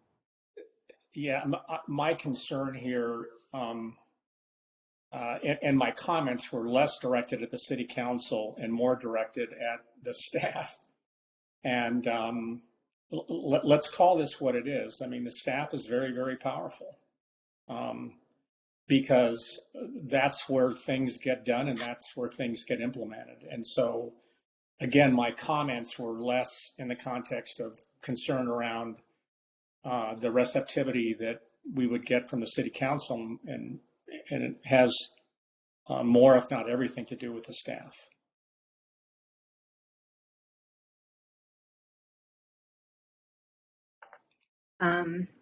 Okay, so regrouping and looking at top-level goals. We've discussed a number of things that will fall under these things, but so far we have home ownership, affordable housing, affirmatively furthering fair housing, what I'm going to call housekeeping, which includes our things with staff and some process issues, and the Housing Authority, which is a whole host of things on its own. Are there any other recommendations for goals or areas of focus that you would like to see the Housing Commission work on in the coming year? I'm sorry, could you repeat the last one you said after the housekeeping? Sure, it was Housing Authority. Could you elaborate? I'm sorry, I don't know what that means. The Housing Authority operations, filling their open positions, reevaluating the payment standard, transparency via the website, an ADA coordinator, a functioning resident advisory board. I'd like to see all that stuff. Okay. Yeah. The housekeeping is the community outreach and education. Is that when you're calling that one housekeeping? No, and it sounds like you may be suggesting something that is maybe a little different than I was thinking. So you may want to elaborate on that, because I'm thinking of education and outreach attached to specific projects, and one of the most prominent ones that's come up so far has been education and outreach to property owners. In terms of the voucher program, but it sounds like you're interested in doing something broader from the Housing Commission to the community. Is that right? Well, the way we spent a long time talking about how we all talk to each other and how we communicate and how information is passed around and how we work together. So that to me, maybe that's not a topic for the work plan, but that's what we were talking about before. I thought that was pretty important. Okay, can you, is there something that you would like addressed about that, or? That we focus on improving it. And you're talking about focusing on improving our communication with staff, do you mean? With whatever the entities are that we need to communicate with. That Commissioner Hamilton described a process that has fallen apart. I think it'd be great to address how we all talk to each other and how we actually interact and move forward on items in a successful way. So we talked about talking to different people about what they're interested in, different experts perhaps that would talk to us, that we can figure out processes for how we might better interact with the other agencies so that we can, I mean, we spent a long time talking about that, about Sure. how we can work together and communicate better, educate each other, and move everybody forward in the same direction. Yes. Addressing all our concerns. Yes, I was including that under housekeeping. Okay, housekeeping seems too simple a word. Okay. Okay. Communication. How about just communication and housekeeping? I can live with that. Well, I guess in housekeeping, I was referring to a number of things that I haven't that we haven't gotten to yet. I wanted to look, one of the broader goals that I wanted to contribute was the idea of improving the Housing Commission's processes, including onboarding. I'd like to see our web pages on the city website updated to include all of our governing documents and to make them more user-friendly. I would like to update our mission statement, which I know has recently been approved, but I already see some things in it that I would like to change. I would like to attempt to update the agenda format, which we do have the power to alter to some extent to meet our needs. I find the current format quite frustrating for me. Can I interrupt you for a second? You're getting into Sure. the weeds again. I just meant as a general topic, communication and process. You don't have to go through all the items right now, but Okay. just as an overarching thing, and we can get into that later. Okay, so you're saying that you think housekeeping is too trite a name for what we're discussing. I just was asking you to clarify what it was. I'm not making a comment on whether it's a good or bad name. I just didn't understand what it was. Yes, Thank I'm you. sorry. That's what I was referring to when I said housekeeping. The Great, things thank that you. affect the body itself as a body and its interaction with other components. Okay. Yeah. Okay. Thank you.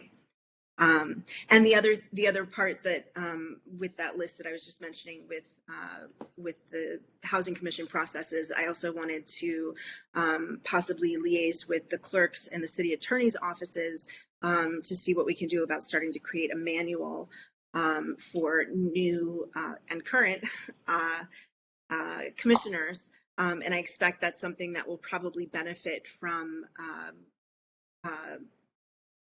contributions from other boards and commissions too, because a lot of that will be material in common.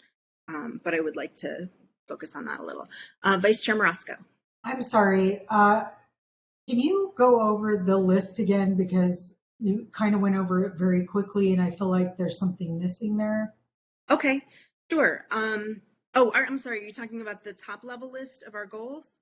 Yes. Okay. Home ownership, affordable housing, affirmatively furthering fair housing, which included SOI discrimination, but also other things, housekeeping, and the housing authority.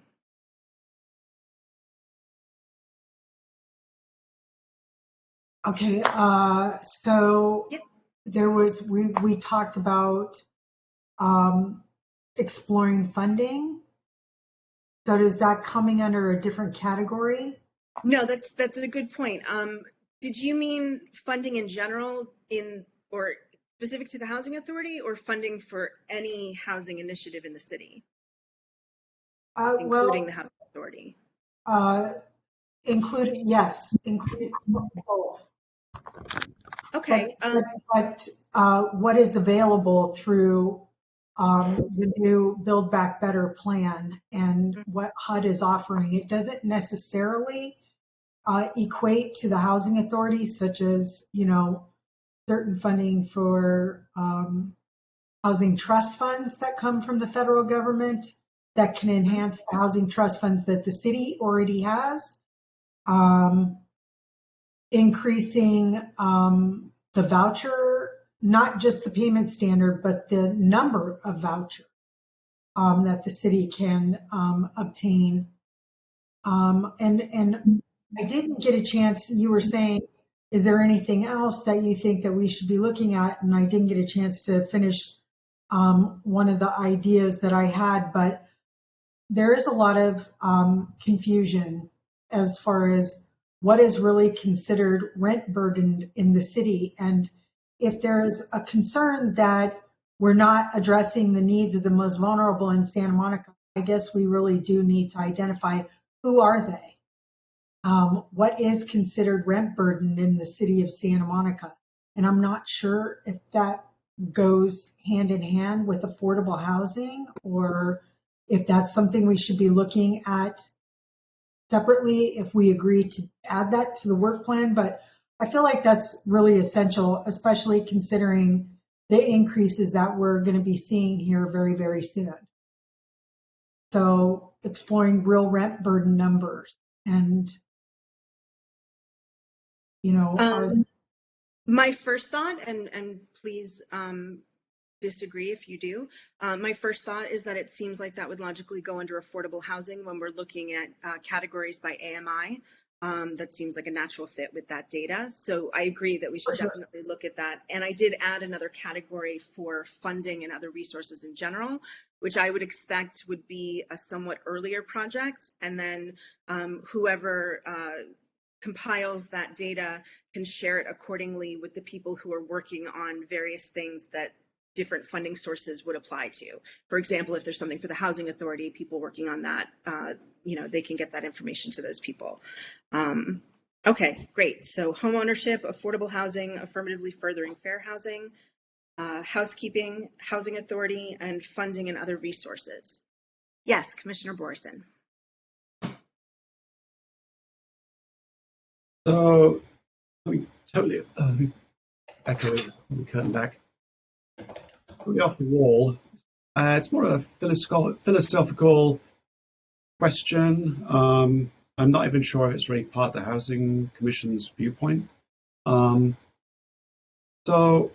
I think, I'm not sure, but maybe 20% of the units in the city are affordable, whatever that means. And if we build 9,000 more or 6,000 more, then I'm not sure where the numbers will end up. But here's a general question for the city services being used by those affordable houses. I assume they're not going to be paying property taxes. And right now, the city schools receive no state funding. They're funded entirely by property taxes, as far as I know. So there's just a question. I just want to throw it out. People have thoughts. Is it long term? Is it supportable where the affordable housing residents basically don't pay towards the services that they're getting from the city? Is there any way in which the housing authority can help pay for those services on an ongoing basis?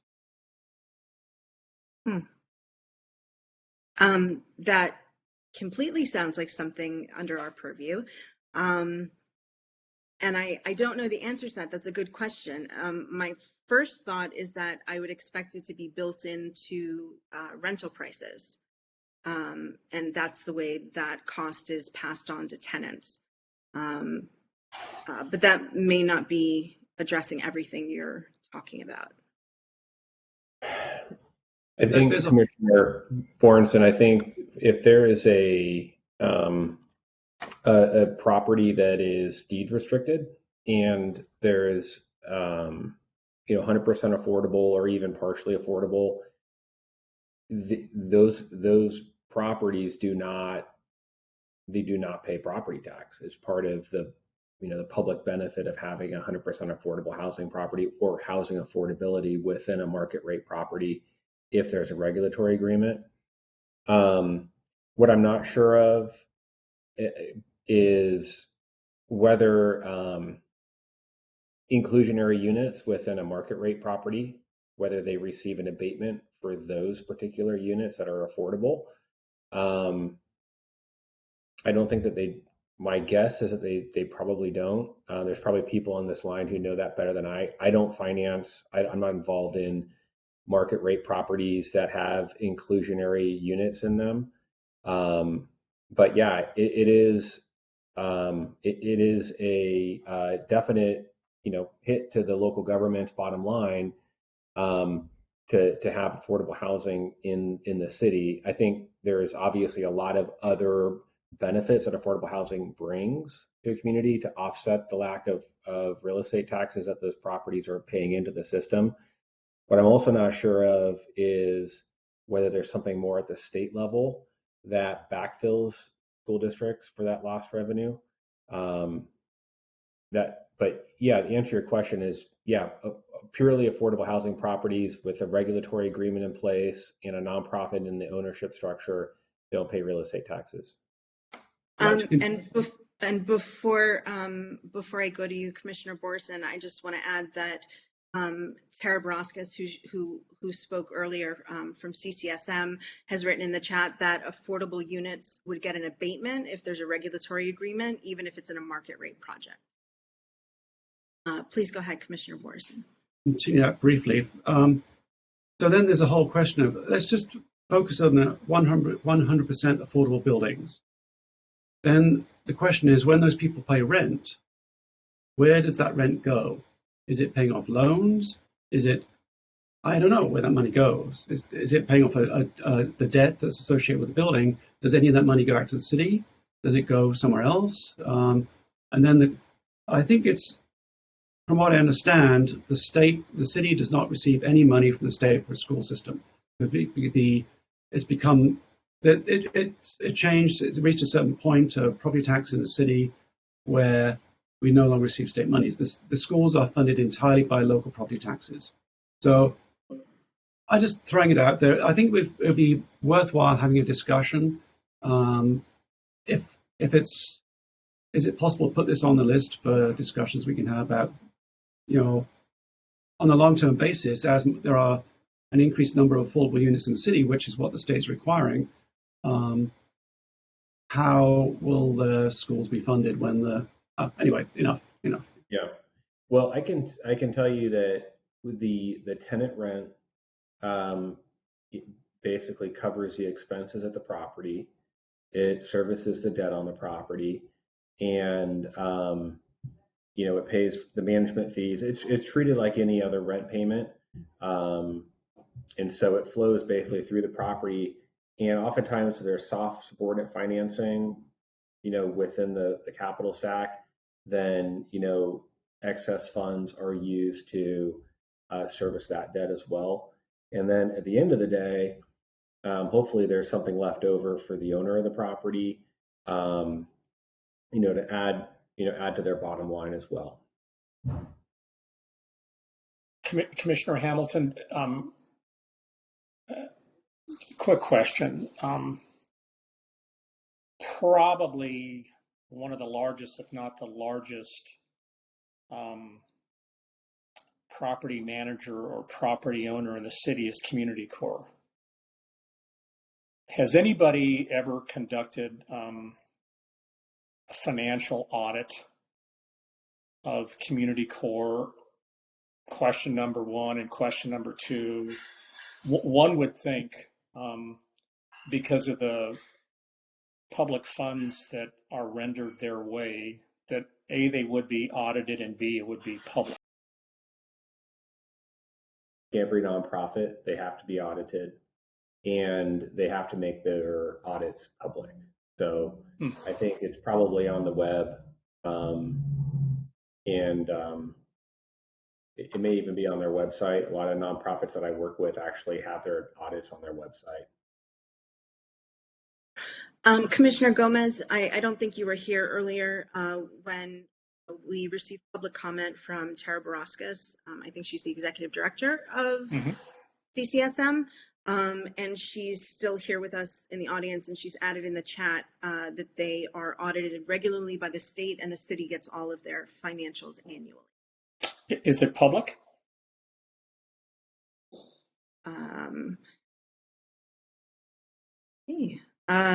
Tara, can you answer that question for us?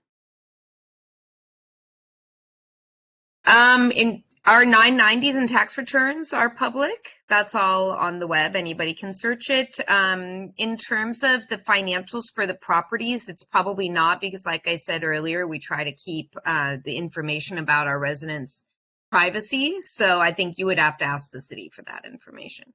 Yeah. I mean, audits wouldn't involve naming specific residents. Well, it would just have the building addresses, which we don't publicize. Yeah. So the city has the audits. Who in the city? Correct. Who holds those audits? The housing department. Okay, thank you. Vice Chair Marasco, in just a second, Commissioner Gomez, if I interpreted your eye raise correctly, I meant to come back to the idea that they don't share the addresses of the properties. One of the things that I wanted to add to the discussion in terms of on a more of a deliverables level with the category of affordable housing is addressing, or actually, I guess it would be under affirmatively furthering fair housing, both, is that 100% affordable buildings do not affirmatively further fair housing. And that's something that I'd like to address as a concept with the Housing Commission as a body, so we can discuss that more, because I know it's a very popular concept, and I haven't seen much discussion of the problems with it. And in the course of that conversation, I am a little surprised to hear that the addresses of those 100% affordable buildings are not available.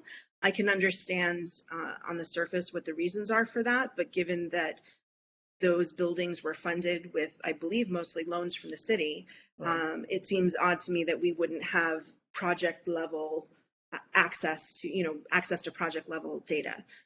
Go ahead, Vice Chair Marasco.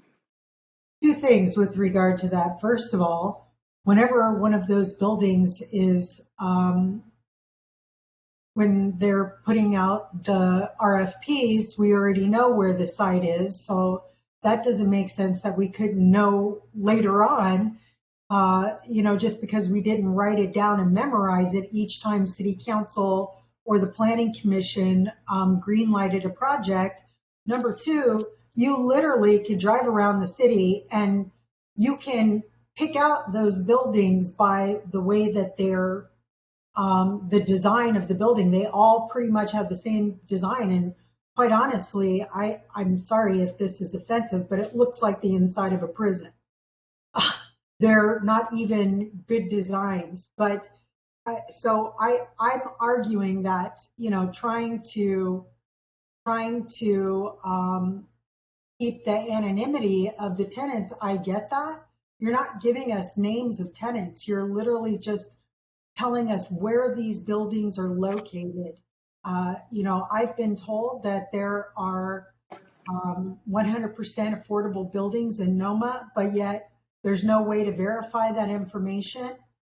And this is even stated in the, by the way, somebody posted, an anonymous person posted the fair housing assessment link in the chat if you all want to look at that, but it's actually stated in that report where the sites of most of this housing is, and the majority of it is located in the Pico neighborhood and the downtown area. So I agree with you, Chair Gray, that we need to look at what really is affirmatively furthering fair housing according to HUD and according to HCD standards with regard to desegregation and not concentrating low-income persons in one area. I had another point that I wanted to make with regard to that, but I can't remember now. 1 second, Commissioner Borson. I just wanted to add that I do understand at first glance the idea that you wouldn't advertise these addresses because the addresses could become synonymous with their subsidized status. And I think that's one of the problems with the idea of 100% affordable housing, that it becomes a different kind of stigma, I guess, not a voucher that goes with the person, but the building and who's in certain buildings. But at this point, I agree with the points that Vice Chair Marasco made in terms of all of this data being already publicly available, and it seems just inefficient and unnecessarily obstructive for us not to have easy access to a list. Go ahead, Commissioner Borson, and then Vice Chair Marasco. Yeah, I mean, you can just call it Building X. You could pick a few target buildings. You can do a deep dive into them. You can say, where did the loan come from? Often the city forgives those loans. What are running? Just call it Building X. What are the running expenses? Where does it go? What are the services being used by those residents, etc. Try to get some feel for, the overall feeling of how successful each building is, and then just try and extrapolate that to, more of the buildings citywide. Vice Chair Marasco? And as far as the audits of CCSM, or even there are other providers. There's also EAH, and I believe there's even some county buildings here in the city of Santa Monica that are 100% affordable. But as far as audits are concerned, you can say audit, but is that a self-reported audit? Because a lot of audits are self-reported. We don't really know what kind of audits those are. And especially if it's not really made public, how would we know? I think if an audit is to be called an audit, it has to be prepared by a third party under guidelines. So prepared, they're not entirely prepared. Prepared, but where do they get the information from? Do they audit their files? How is that? Is it self-reporting? I think it's, there's something called GAP, which is generally accepted GAPP principles of accounting. I'm butchering but no, the auditors, they're third-party auditors. They're held to a standard to be fair and impartial. They can't, they go to jail if they fudge the numbers. And they basically do an accounting of that company for that year. Just, and so It's relied upon by lenders, by other equity investors. It is, and I can't say there's never been a false audit. I mean, I remember the Enron days, but these are basically how we understand how they are truly operating on a financial, how they are truly acting and operating on a financial level by a third party, not by the corporation doesn't prepare an audit. Otherwise, we wouldn't trust it. So it has to be done by a third party. I understand that, but I think what I was trying to say is it's information that is provided to the third party by the entity. So the third party doesn't actually go in and audit their books necessarily. They No, just no, ask they do. for the information. They show up and you're right. They're looking at, but they verify the information. I'm not an auditor, so I can't tell exactly how they do it, but, they're actually going through the ledger and, making sure that there are invoices that correspond to certain payments and things like that. They're looking at bank accounts. We get contacted all the time by auditors who are asking me to verify information that corporations have given them about, my interaction with that company. So they're, if they're doing their job right, they are, they're getting the raw data from that corporation, but they're verifying it with a number of different outside parties. Okay, Commissioner Gomez and then Commissioner Borison. Right. This is a pretty heady topic. Yeah, I think we should get back to the work plan. Well, I think without a doubt, part of the work plan should be assessing housing providers such as Community Corp. Just because of the scale that exists in the city, there's I think some fair questions that are being raised from a financial standpoint, from an operational standpoint. None of us are implicating anything other than there seems to be a bit of a shroud of secrecy associated with this endeavor. And I think it's fair that we get some information and some transparency associated with large housing providers such as Community Corp. So you're, just to clarify, you're referring to nonprofit housing providers? Correct. Okay. Go on.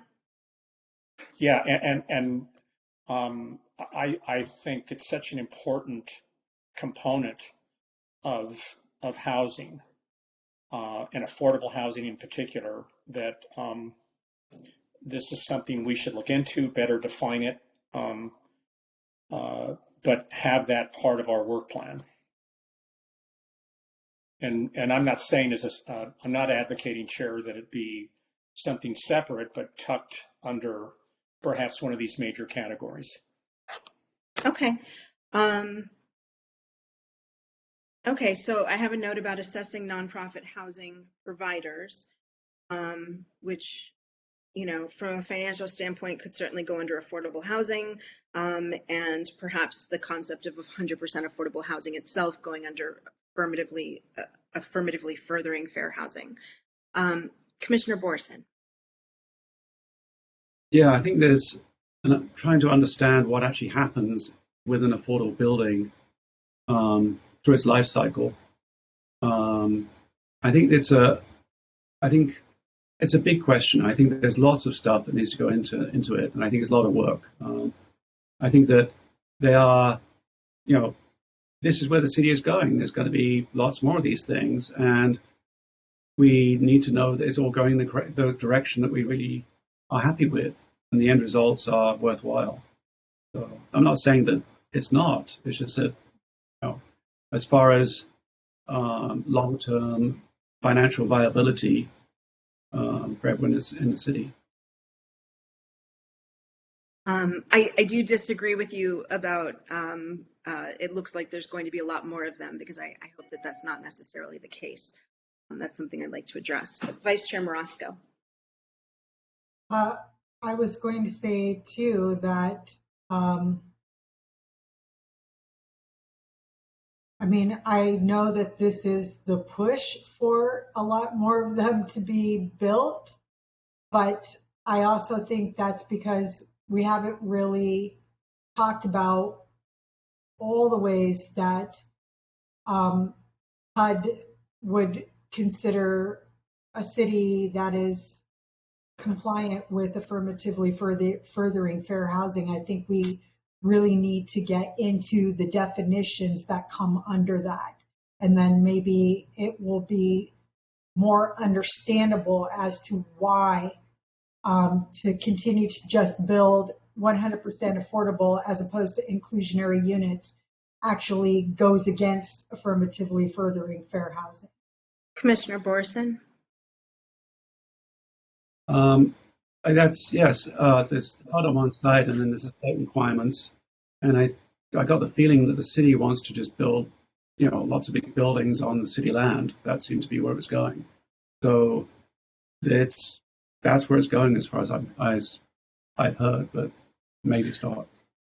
Well, fortunately, we are an advisory body to the City Council, and as I believe Commissioner Gomez has said in previous meetings, I think it's important for us to focus on creative solutions to affordable housing that doesn't go to building new 100% affordable housing as a first resort. I think it's important for us to identify our actual inventory, what exists, and then compare it to our need and see what the actual discrepancy is. The RHNA numbers are obviously completely inflated and inappropriate for this city. And even by their own standards, the numbers that they give us have to be planned for, but won't necessarily be built. So I think it's incumbent upon us if we don't want to see the focus for affordable housing being on new construction, for us to advise the City Council accordingly. And that's something that we can focus on. So I have assessing nonprofit housing providers. I also want to make sure that I'm addressing what you brought up before, Commissioner Borison, when you were talking about who pays for ancillary costs of affordable housing in the city. Right? I'm trying to see if that would go under anything that we're already discussing, or, I mean, I guess it could go under affordable housing, or I didn't know if that was something that you wanted to look at separately. I think it could go in the same area. Okay.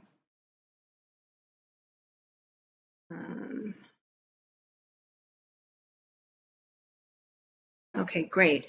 I do want to mention a couple other items. These are not top level, but I mentioned that we need to have an inventory of all rental units, I believe by AMI, as well as with notations about their accessibility status.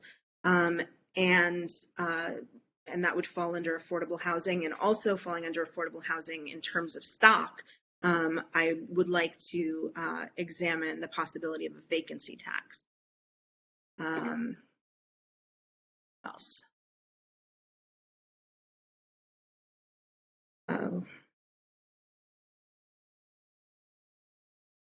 Ownership, TORCA, rations.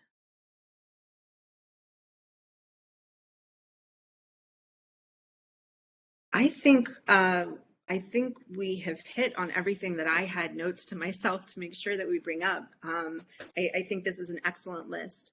Does anyone have anything else that they would like to add? Yes, Vice Chair Marasco. I just want to say how much I appreciate the way that everyone participating is really aligning on the goals. It just seems like it's all kind of apparent to all of us what really needs to be worked on throughout the year. And I just really appreciate the communication and conversation we are having and dialogue about these issues. That's it. I agree. Wait, I was going to say something else first.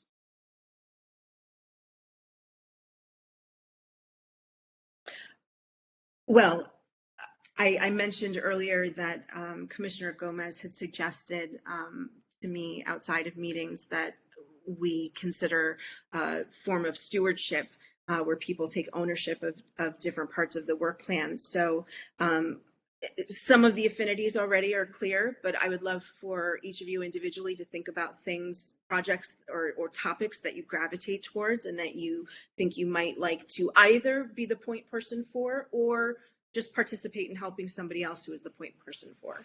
And then we can discuss that at the second or third planning meeting. But in the course of coming up with these top level goals, I think we've discussed a lot of the deliverables and projects that would fall under each of those headings. So I'll go ahead and draw up a list based on everything that I've heard. I'm sure I'll miss something. Please tell me when I'll distribute a copy to everyone, and then I'll attach it to the agenda for our next meeting so the public can see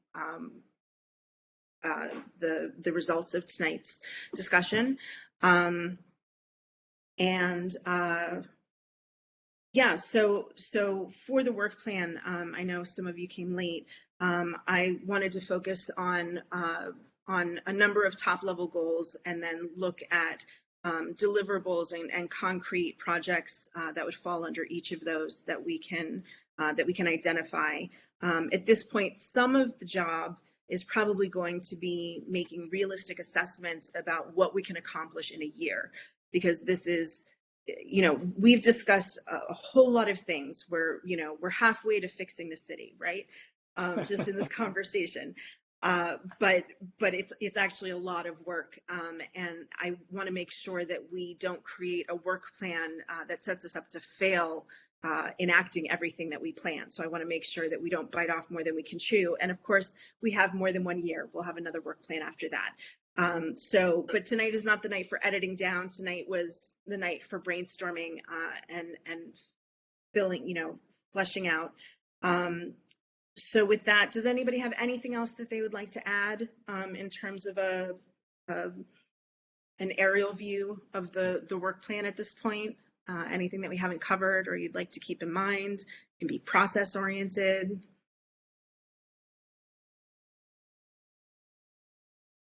Okay. I think this is good. It's a great start. Okay, wonderful. So I will type this up and distribute this. And our next meeting is next week. Let's see. Is actually on Monday, the 22nd. And my meeting with Dave White is earlier that day. So I may have something more to share at the meeting that night. So 6 o'clock on Monday. And please come with more ideas for the more granular things that we discussed, and start to think about what you might be interested in working on yourself. Thank you guys so much for being here tonight and for working with us. This has been great. I'd like to open it up one last time to public comments if there are any public comments on the work plan or questions.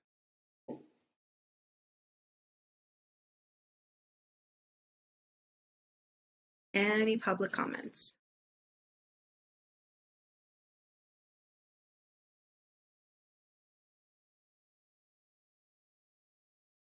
Okay, I guess we're done. And with that, our subcommittee meeting is adjourned. I'll see you all on Monday. Thank you. Good night. Thank you. Good night. Good night. Thank you.